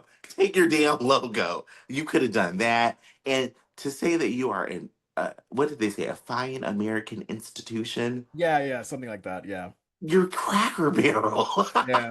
Yeah. Yeah, not so much, but you know what? In the eyes of the select few old white people that love their food, yes, they are as American as apple pie. They were using apple pies to transport cocaine. Oh, really? Yeah, that's American. There you go. As American as cocaine infused apple pie. Boom. Yeah, yeah. I feel like that would be like a setting for like an 80s suburban family in Miami. Cocaine infused apple pie. Hey, come get some of this apple pie. It'll put a little pep in your step. There you go. So yeah, in conclusion, I just had to break it down to like, were there any reports of radical change in the menu items? Is that Southern themed cuisine going to go away? No. Because imagine the uproar. I mean, if we're going crazy over the logo, imagine if Cracker Barrel just said, "You know what? Fuck it. Let's just do Mexican cuisine. Fuck the Southern. Let's do Mexican." Can you imagine how these MAGA people would react? Oh my God, I would love it. Instead of biscuits and gravy, you have huevos rancheros on the menu. I would scream with happiness. Oh God, that would be so great. It would actually make me go to Cracker Barrel because even fake Mexican food I love better than whatever the fuck Cracker Barrel serves. Now, I did look at their menu, and I love Southern food, but unfortunately, even looking at the pictures, it don't look like y'all put seasoning on a thing. Yeah. Like Yeah. I was like, this can't taste good because it doesn't look seasoned. But if they started serving Mexican food immediately, that's how you would bring in the 18 to 35-year-old crowd. Start serving some Mexican food. Everybody would be there. Oh yeah, I have great memories when I was younger. I mean, even now, I mean, just there's nothing like going to a Mexican restaurant and being like, you know what? Give me my burritos, give me my margarita. Like I'm ready to eat. Yeah, yeah, yeah. If I can get a margarita and some chips, oh, I am in heaven. And as far as the logo replacement, did they replace Uncle Herschel with any of the triggers that we know can set off the anti-woke MAGA mob? Is Uncle Herschel being replaced by any person of color, someone from the queer community, a Jew? Like, it's just words. Words trigger people? You know what I would love? I But would love if they replaced Uncle Herschel with a woman wearing pants and carrying a book. I would be in heaven. if Hillary Clinton was the new Cracker Barrel just mascot, oh my God! Even just for a day, like for a day, let's just have Hillary Clinton be the Cracker Barrel mascot and just see what happens. Hillary Clinton holding up a book that says why deplorables are disgusting. I would love that. Yeah. That just because you know that there's nothing that sets off MAGA people like Hillary on in their food. Hillary Clinton on anything and they're ready to burn it down. You had mentioned earlier in our conversation culture wars, and I know we had texted about this Cracker Barrel story, and you were like, because I had mentioned that, like, oh, I don't want to talk about this Cracker Barrel story because it just seems so political because, there's anti-woke, anti-DEI mentions into it. So it all goes back to the MAGA of it all. You had said that this was not so much political, it was more culture wars. What is the difference between culture wars and political? Because it all seems to just blend together nowadays. Unfortunately, in the media sphere that we're in, that seems like what the goal is to tie politics to something very personal like culture. And a culture war has nothing to do with politics when you look at the outside of it. Because a culture war would be I don't like the fact that you wear your hair this way. I don't like the fact that you dress this way. I don't like the fact that there's this representation and not that representation. Those things are all based on feelings and emotions and nostalgia. That is not political when you really separate the two. Politics is how is this business regulated? How are they affecting their customer base? How are they filing their taxes? How are they actually paying their employees? Things that would have to do with politics that governmental policy can change. So, unfortunately, we're in this little mess where the two worlds have started to mesh together because now politics has become identity politics as opposed to just politics. In politics, your race, identity, and ethnicity should not matter. Right. None of that should matter when it comes to what is politically okay for the rest of the society, whether you're conservative, liberal, or an independent, or wherever you fall on that spectrum. That should never affect what you're doing. But unfortunately, here in the United States of America, it does.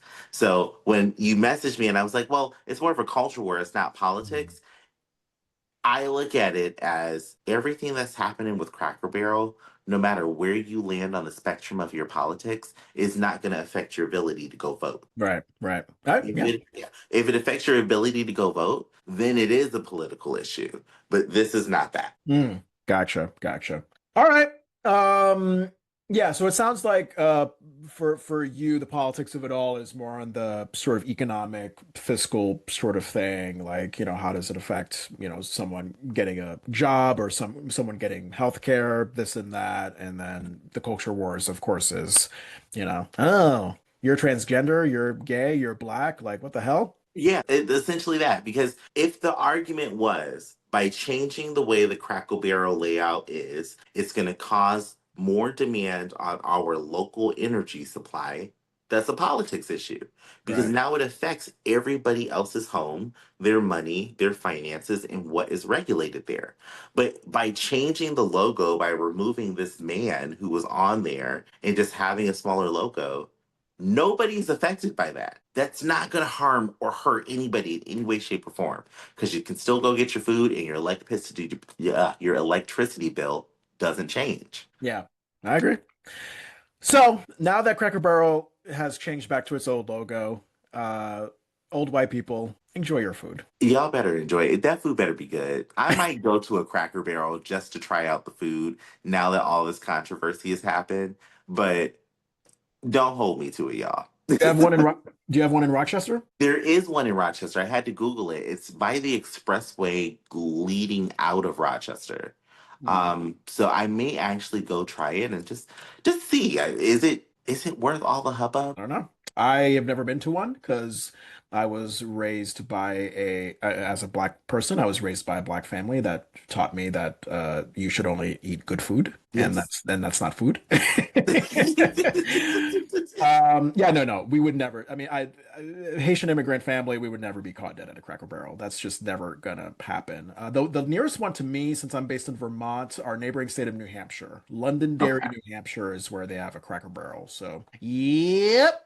New Hampshire, they go wild there. You don't have to wear a seatbelt, so there you go. Oh, It's yeah, that's been a law that for as long as time. In New Hampshire, you do not need to wear a seatbelt. I think the slogan of New Hampshire is "Live free or die," something like that. Yeah, New Hampshire's crazy. it sounds like Florida. New Hampshire is the northern New England, Florida. Yeah. Oh my God. Yep. Yep. Let me just make sure I got that right. Live free or die. Live free or die. I mean they're better tax wise. I think there's like no sales tax or some shit in New Hampshire, but yeah, no, they're very much like don't wear a seatbelt. It's fine. You're good. That will always throw me. That will always throw the people who don't wear their seatbelt in the back seat. That still throws me. I'm like, put a seatbelt on. What is wrong with you people? Yep. Yep. There's a reason why Iowa and New Hampshire is are important stops in politics because you got to reach those Bible Belty vibe people. Jesus will protect me. Jesus is my seatbelt. Yep. If that isn't someone's bumper sticker, I mean, I'd be shocked. Jesus is my seatbelt 2020. Someone actually had a Jesus 2024 flag. Yeah, in Burlington, Vermont, where I DoorDash. Yeah, someone has like a big Jesus for President 2024 flag outside their house. Yeah. Jesus is president. Jesus will probably be the worst president in history. Really? I mean, Yeah. look, Jesus seems to go pretty much against anything that these conservatives are putting out these days. He seems to have been a kind person that looked out for the poor, the less fortunate. So why would you think Jesus would not be a good president? I feel like Jesus would be like, you can't be gay no more. You can't just go out and just do whatever you want anymore. I need 10% of your money for tithes. No, Jesus, I don't think should be president. I think Jesus would be a great vice president. And then maybe we have like Vishnu be president or like Buddha, some other entity in the mystical realm, not Jesus. Vishnu Christ 2028. Let's put it on the stickers now. I like it. Yeah. All right, let's talk about what else is on your plate. You got something about Black Scottish and Black American people? Black Scottish people have been found. No, that Black Scottish people exist. And a lot of people on TikTok did not know that Black Scottish people who are Black Scottish born existed. Now, I know that Black people are all over this world, but it took me being 36 years old for the first time ever in my life to see a Black man speaking with a Scottish accent. Never knew they existed. Wow. I got. So what was this just one of those things on your TikTok feed that just randomly popped up, or did you like go actively searching for this? I was scrolling through TikTok and this man who, damn, he is fine. His ad is Starboy Fitness. He was the first Black Scottish person I have ever seen. Black man, has dreads, sounds like um oh what's Mel Gibson in Braveheart. Oh, okay. Like literally full on Scottish accent that I had never heard come out of a Black person's mouth in my life. He just popped up on my TikTok and I was like, oh my God. So like I retweeted not retweet, I reposted the video and then made my own commentary video. And then all of a sudden people just all over TikTok, Black American people, they're like, Black Scottish people exist. Oh my God, oh my God, oh my God. We didn't know Black people lived over there. So it's just this happy love vibe. It's like we found our cousins and So, it's so cool. so what I mean, are Black Scottish people essentially like white Scottish people and the things that they like or enjoy? Do Black Scottish people enjoy the same things culturally like Black American people? Like what's the average interests like for the Black Scottish person, I wonder? They're a lot like Black American people, Really? and they encounter some of the same kind of racism there that we encounter here. Yep. Where in Scotland, from what I picked up on a different set of creators that I follow now, they're like, well, people will say you're not really Scottish because you don't have 5 generations of family living here, even though those Black people are born in Scotland. They'll treat them as if they are not from Scotland. It's almost like they're experiencing a form of Jim Crow in a way when it comes to their lineage of being from Scotland. But even still, they have culture, they have fashion. Scottish hip hop music, I didn't even know it was a thing. Oh, I gotta Like, listen. Do you know a particular artist from Black Scottish hip hop world or? not off the top of my head, when I do clip this for social, I will definitely include some in there for y'all because I run into a few who make music and the music is good. Yeah. All right. I got it. So what's can you direct me to like a TikTok content creator, like a specific video that talks about this Black Scottish The one I'm influencer? going to tell you to go to is Starboy Fitness. He is the one who essentially started the initial connection. Somehow TikTok pumped his video into the United States algorithm, and everybody was like, damn, this man went from, I think, like 2,000 followers to 600,000 followers in an hour. Mm. Because that many people were like, oh my God, we did not know you existed. And I'm going to Scotland. I have decided to book a trip to go to Scotland because now I want to go experience the culture over there. I didn't know Black people were there. There you go. And I think you said something Black Brits are upset about Black Scottish people. Is that what you said? So, Black British people. Now, Black British people, and I'm learning the breakdown again. There's the United Kingdom, there's Scotland, and then there's Finland. Scotland and the United Kingdom are in the same umbrella of being called British, but they're two different areas. So, people in Britain or the UK or London, however you want to like classify the area, England, were yeah. very upset that Black people in America were posting videos that they connected with Scottish people because they're like, how the fuck did you not know Scottish people existed? And some of them are like nasty videos. Like these people are upset. I can't blame them for being upset. You eat beans on toast and you live in the godfather of racism. Racism came from London. Right. So I can't really be like, oh my God, why are they so upset at us? But it sparked this whole little diaspora war for some people where some Black British people are like, well, you guys are just so self centered, and Americans think they're the center of the world. And we're just like, hey, it wasn't that. We know that people exist. We're just happy to have some connection. But they came through like the Debbie Downers. Yeah. Um, and maybe they're because I'm sure there's a lot of Americans that when they think of British people, they just think of posh white people, and they don't know that yeah, there are people of color that are British as well. And yes, Black British people, they unfortunately do have their racism experiences. You could probably the most prime example is what Meghan Markle had to deal with when she was part of the royal family. That with that English tabloid culture, the English tabloid culture, they're rough, and they can be especially rough when it comes to, oh, here's the royal family, and here's someone who looks like they don't belong. So Yes. yeah, so yeah, Black British people, we see you. Black Scottish people, we see you. Thank you. Would love to have one on the podcast someday. I would too. I am going to send this to Starboy and just say, hey, can I get 30 seconds with you if you're free to just talk to us? Because, John, once you see him and hear his voice, I'm telling you, you're going to be like, whoa. Just like, whoa. Not even out of amazement. It's just, is this real? Because it's the weirdest thing. And there's not representation in our media of Black Scottish people. We have some Black British representation, but not people from Scotland. So it just throws your mind. And Roy Wood Jr., that man has had me rolling because he is in Scotland right now just to go interview the Black Scottish people. I love that. Yeah, because I think he has a show on CNN, the comedian Roy Wood Jr. So he's probably doing a piece for that show. I think he might be. I don't know if they finished putting it together. I hope Yeah. they do. I love his CNN show. It's probably one of my favorite shows on television. Yeah, yeah. That's good. That's good. Yeah, no, I had mentioned to you over text that I just like Roy Wood Jr. finding his rhythm right now because he was on The Daily Show. I remember that. Mhm. And he was suspected as like, maybe the person that could replace Trevor Noah when Trevor left The Daily Show.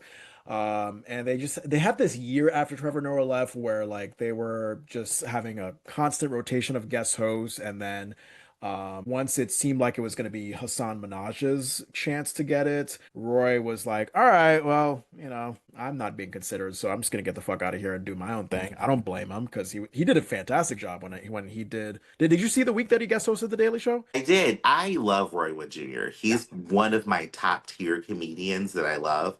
Now, Trevor Noah, I know Trevor Noah personally through a conversation that I never thought I would ever have with somebody in my entire life. Oh no. But an ex boyfriend of mine, he was Congolese, and Trevor Noah has Congolese heritage. Yeah. And they had a family connection that led to me getting to have a phone conversation with Trevor Noah. Yeah. And ever since that phone conversation, he said one thing to me of just, you have to be yourself no matter what you put out there to the world.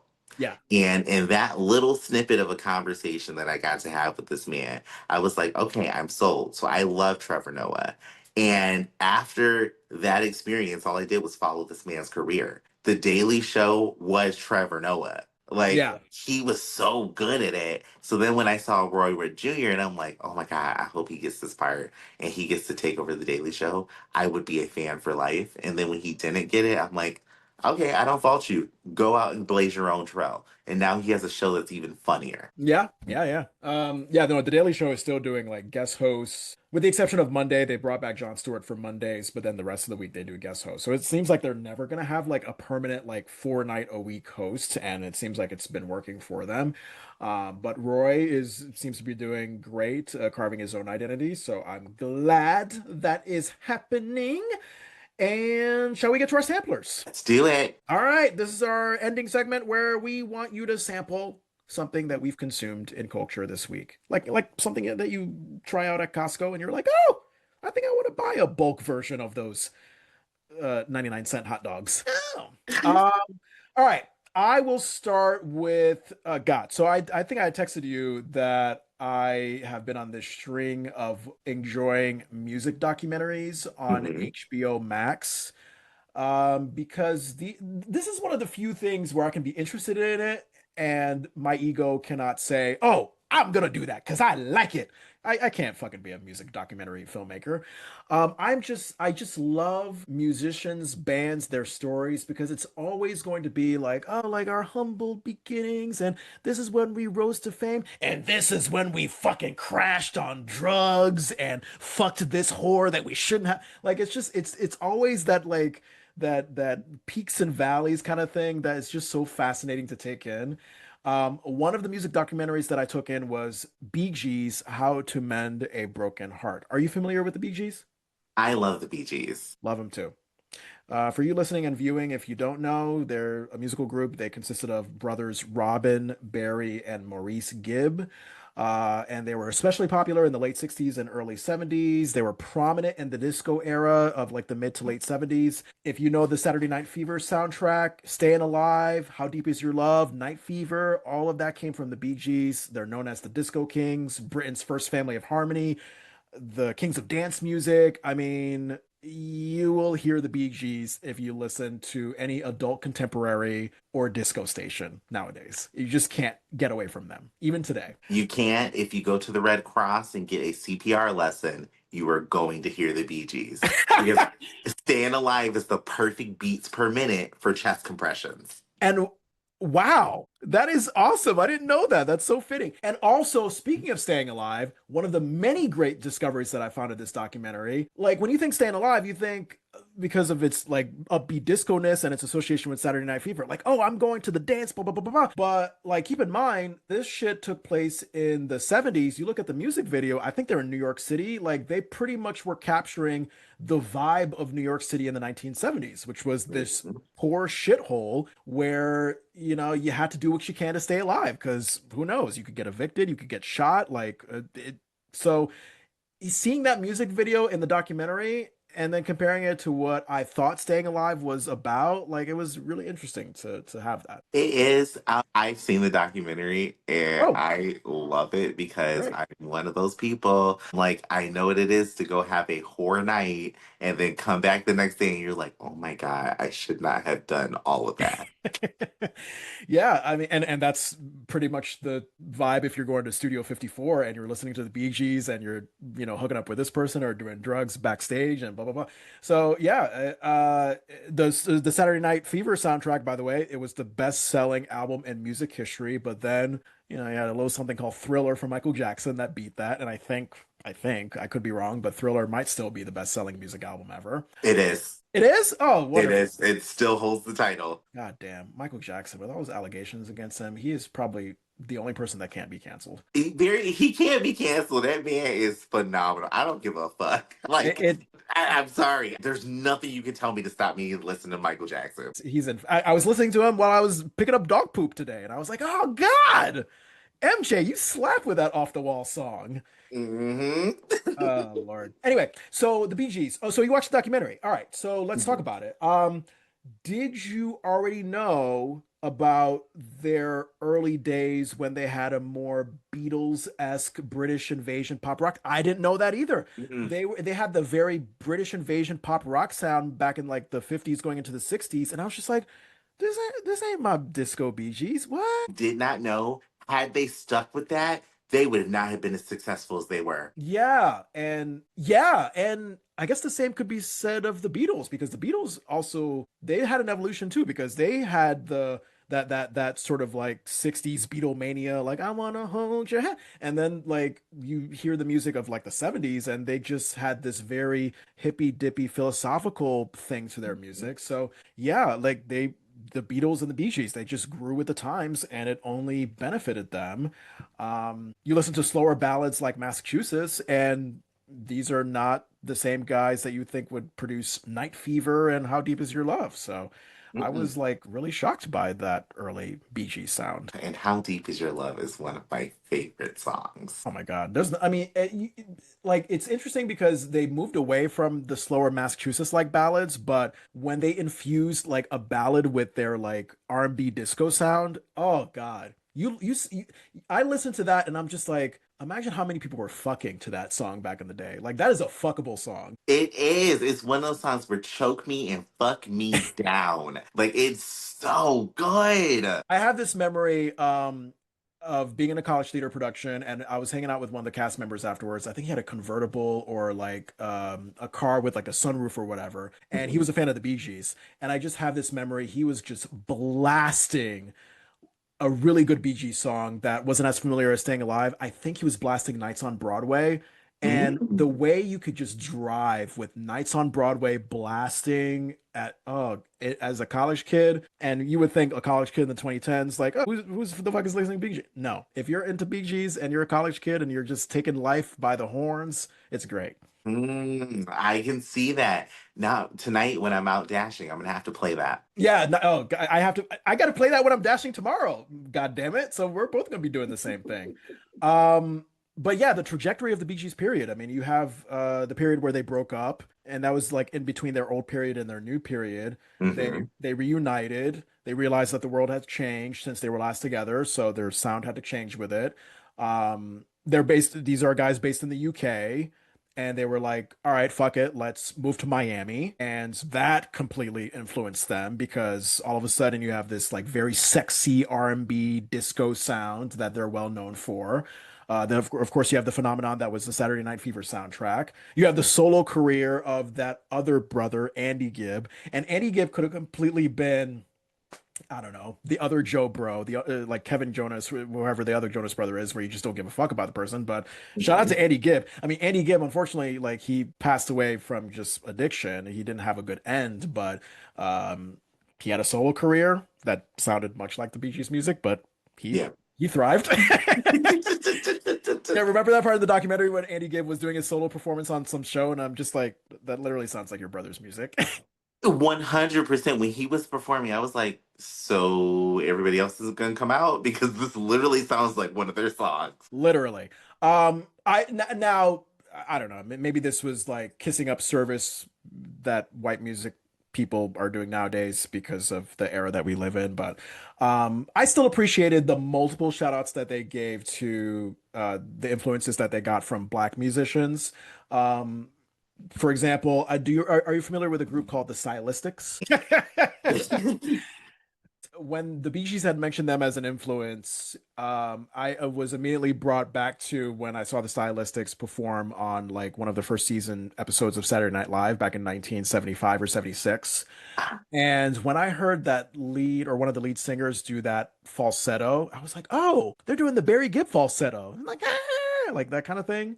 But no, the Stylistics, people like them. They actually did that first, and then the Bee Gees just kind of like took that and they ran with it. So I'm glad that they acknowledge that, like, okay, yeah, we didn't just create this thing. We, you know, moving into the United States, we white UK people, we were loving what was going on with the black music scene. So we were influenced, we took elements of that and we did our own thing. So That made me love them even more. Like, I love that they acknowledge their sources in their music.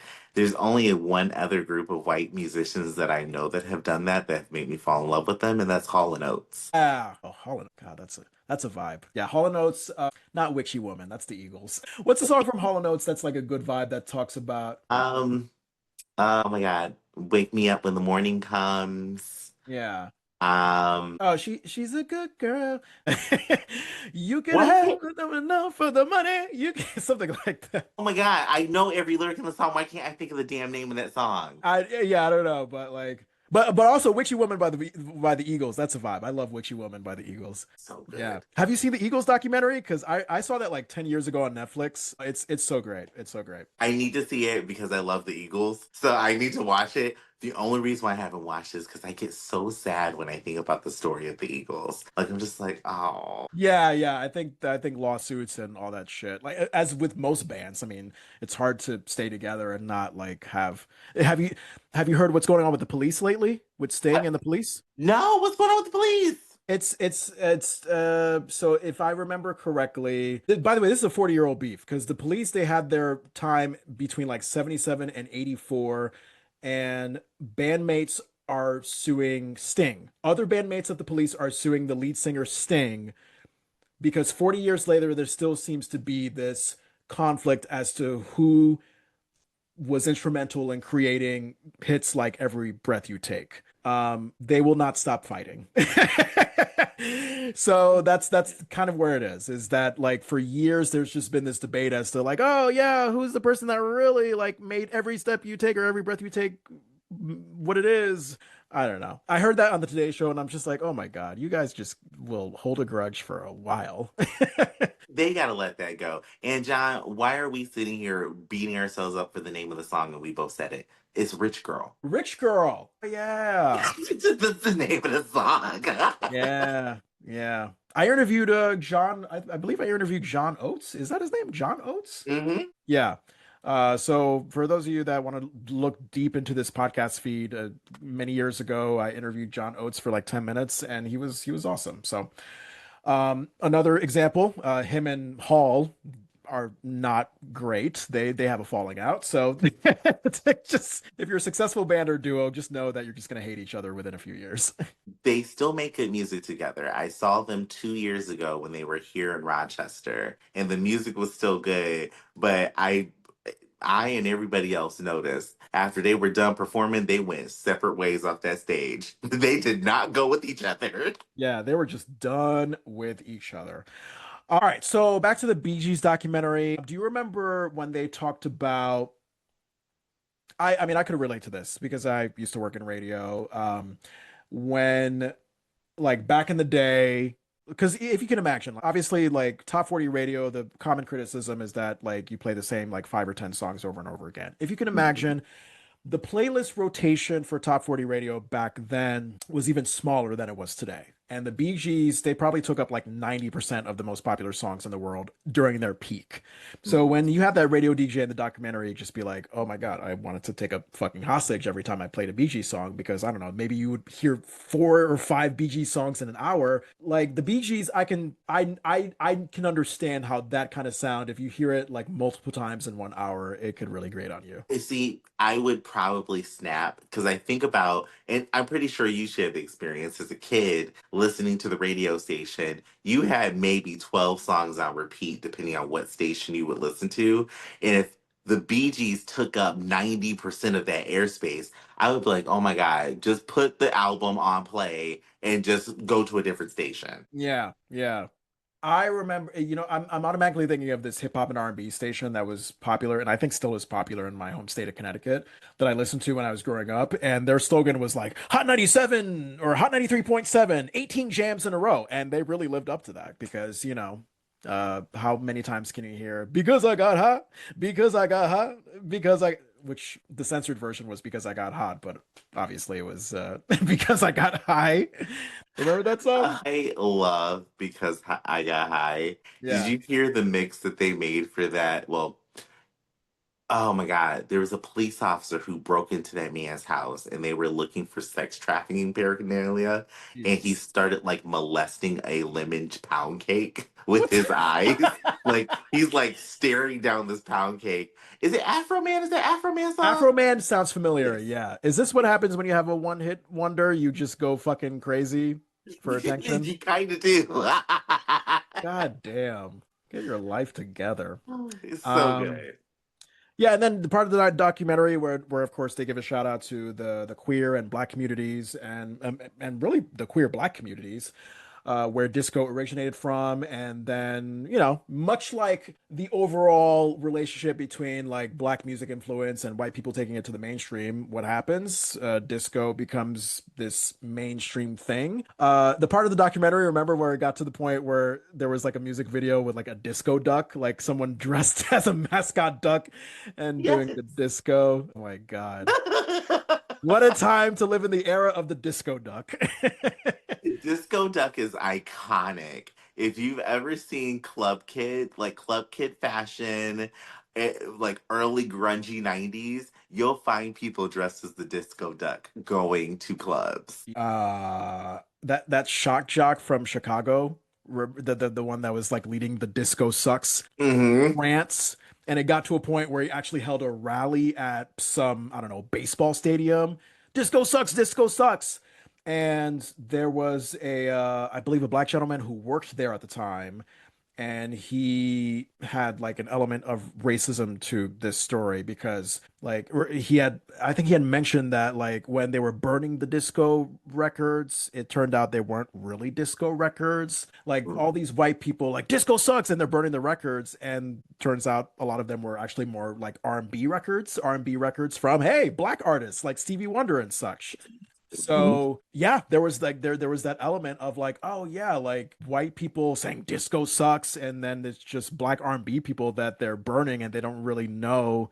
They think it's all the same. It was an element of racism that I didn't expect from this documentary. Yeah, when I saw that part of the documentary, I was like, whoa. Because disco started in the black queer community. So as somebody who loves disco, who wasn't alive back then, but you learn the history of it, it's like, well, people hated it from jump because of where it originated. Yeah. But to see that people would so blindly follow a man who says he hates disco, but then burn and destroy items that have nothing to do with disco just blew my mind. I'm like, so y'all just blindly followed this man. Yeah. Yeah. He was a cult leader. He was a cult leader of his time. Mhm. But yeah, I mean, they also burned Bee Gees because Bee Gees was they were front leading disco. But yeah, they just kind of lumped in Stevie Wonder and the like with the Bee Gees, and that is just not accurate. So I loved Nick Jonas from the Jonas Brothers, and what's his name? Noel Gallagher from Oasis. It's Noel Gallagher, I Yeah, think yeah, is his yeah. One name. one of the Gallagher brothers. Yeah, because I think it was fitting that they were there because they could personally relate to like, oh, you're in a band with your brothers, and things could go well, things could sometimes not go well because, you're with family. There's just going to be highs and lows. So I thought that that was an interesting talking head edition. And then the Bee Gees, did you already know that they had an afterlife once they like kind of like stopped making music together as a band, like writing songs for Dionne Warwick, Barbara Streisand, and such? I only knew that from music histories classes in school Nice. because we actually focused on the Bee Gees. That's the only reason why I knew. But then when I listened to some of the songs, especially from Dionne Warwick, I'm like, I hear it. I hear the Bee Gees in this. Oh God. Dion, by the way, Dionne Warwick was another one of my like short 10-minute interviews that I had back in the day, but it was a terrible day that I interviewed her. Like, because I literally that was the day that I like abruptly quit from a really toxic job. And I was Mm. like, oh, I shouldn't cancel on Dionne Warwick. So let me just go still interview her. And I have this memory of because the interview had to be recorded over the phone. I was just this in this depressed funk. I had the hoodie over the head. I looked like a sad teenager in my bed, the covers over my head, talking to Dionne Warwick over the phone.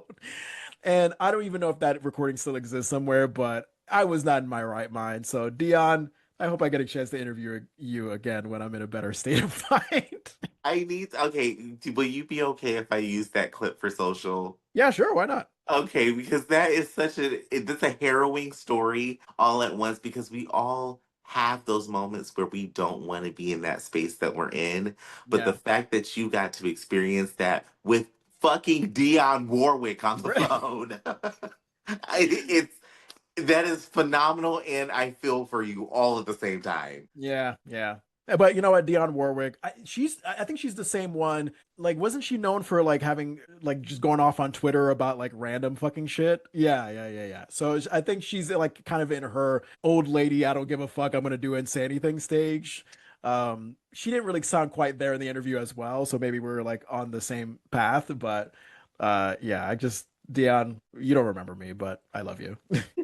Like it's all love. It's all love here. But It's all damn. love. It's all love, Dion. I will forever remember that moment when you tearfully reacted to Luther Vandross singing one of your songs at some award show.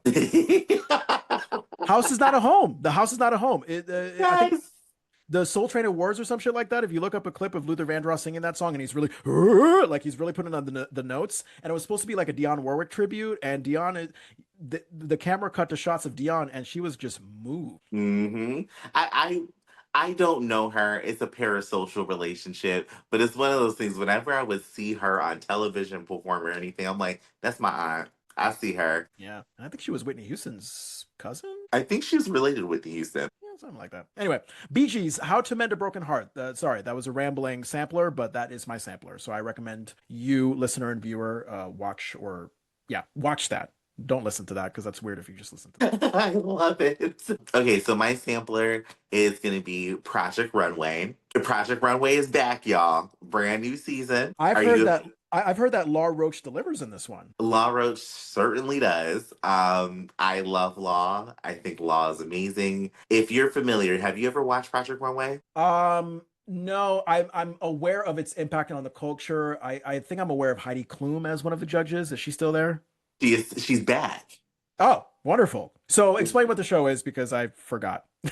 So Project Runway is a competition reality show where this season, these 14 different designers are brought together and they all work on different fashion challenges. So they have an unconventional materials where you have to make an outfit out of sports things. Like this one was an elementary school volunteered all of these items from classrooms. So they had to make their outfits out of that. Then there's also couture, very high fashion, or ready to wear, which is something you can just go buy off the rack and put on. And these designers are given a challenge and they have to meet the challenge requirements. So whatever it is that the judges want designed, they need to make it.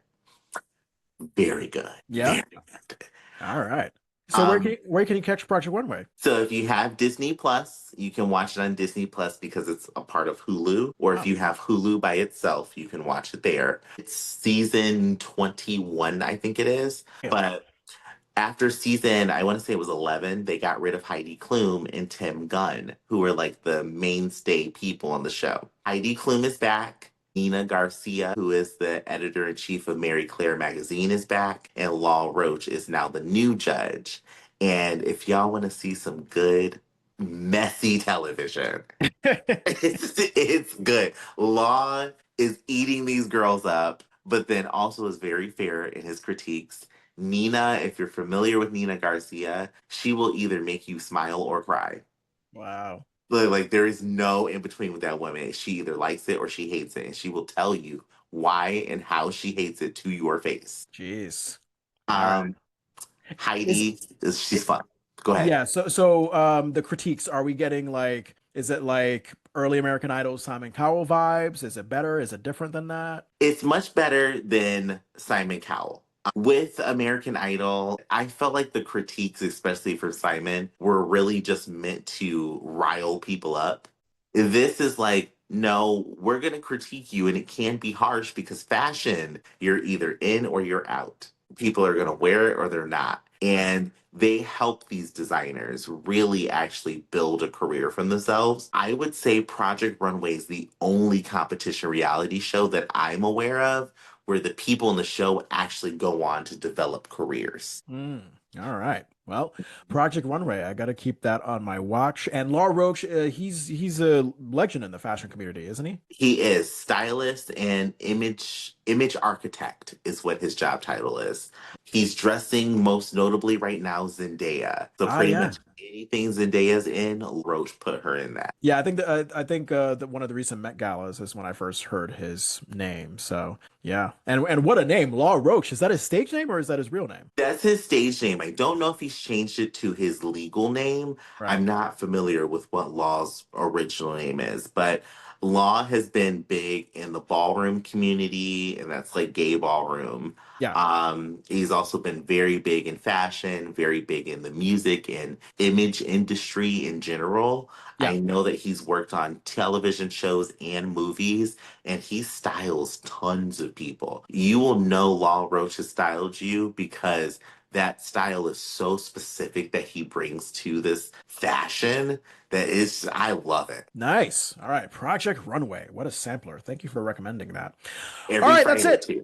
What's that? Every Friday is a new episode. So Oh, there's only 4 episodes out right now, right. but I think there's an additional 10 that are coming. There you go. Easy way to remember. You have the Delicious Culture coming out on Thursdays, and then right after that, on Friday, is a new episode of Project Runway.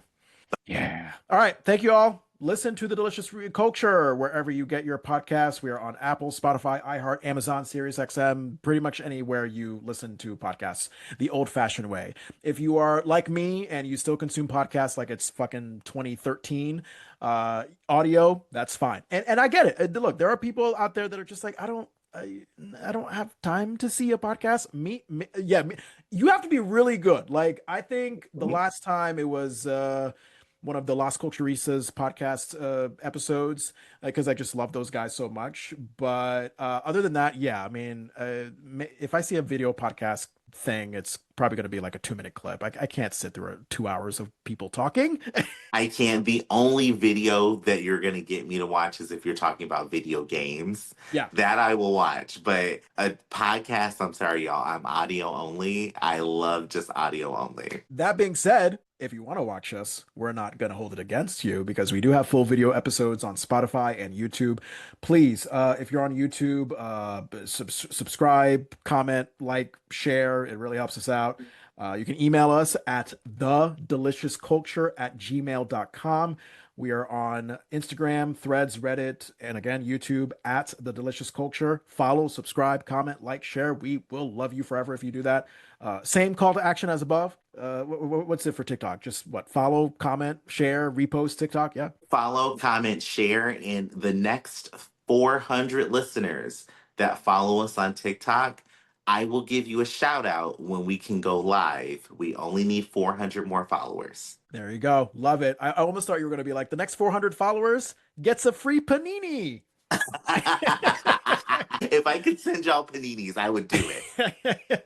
Yeah, you're like I love how new business advertise. Like if you're the first 10 people that show up, you get a free macaroni and cheese box. You know, I would actually be down for that. Give me a box of macaroni and cheese. My stomach's gonna be in knots, but I'll take it. Right? Because it's mac and cheese. How can you turn that down? By the way, on TikTok, we're at Delicious Culture. So just remember that at Delicious Culture on TikTok. And where can they find you, AJ Vanderton? You can follow me on TikTok, YouTube, and the Instagram is back. It's back, but don't comment me because I'm not going into them comments. That's Fallujah in them comments. But just look for AJ Vanderton. Yeah, don't be commenting on AJ Vanderton's Instagram. Hey, N-word, stop enjoying that candy. You must have seen the most recent post. Well, you Jesus talked Christ. you talked about it last week, so yeah, I remember that. Yeah. Yeah, I posted a post yesterday about PragerU and their slavery cartoon. People, they want my head. They said, "How dare you say slavery was bad?" Uh, Woo. God. Yeah. So if you do message me on YouTube or TikTok, I will answer. I have actually found a way to mediate those messages, and I can actually see your messages now. Instagram, I'm just there to post so y'all can see it. Yeah. There you go. All right. You want to take us out with some ringing deliciousness? We gotta let some deliciousness ring here because I'm gonna go listen to the police, and that deliciousness is gonna ring in my ears.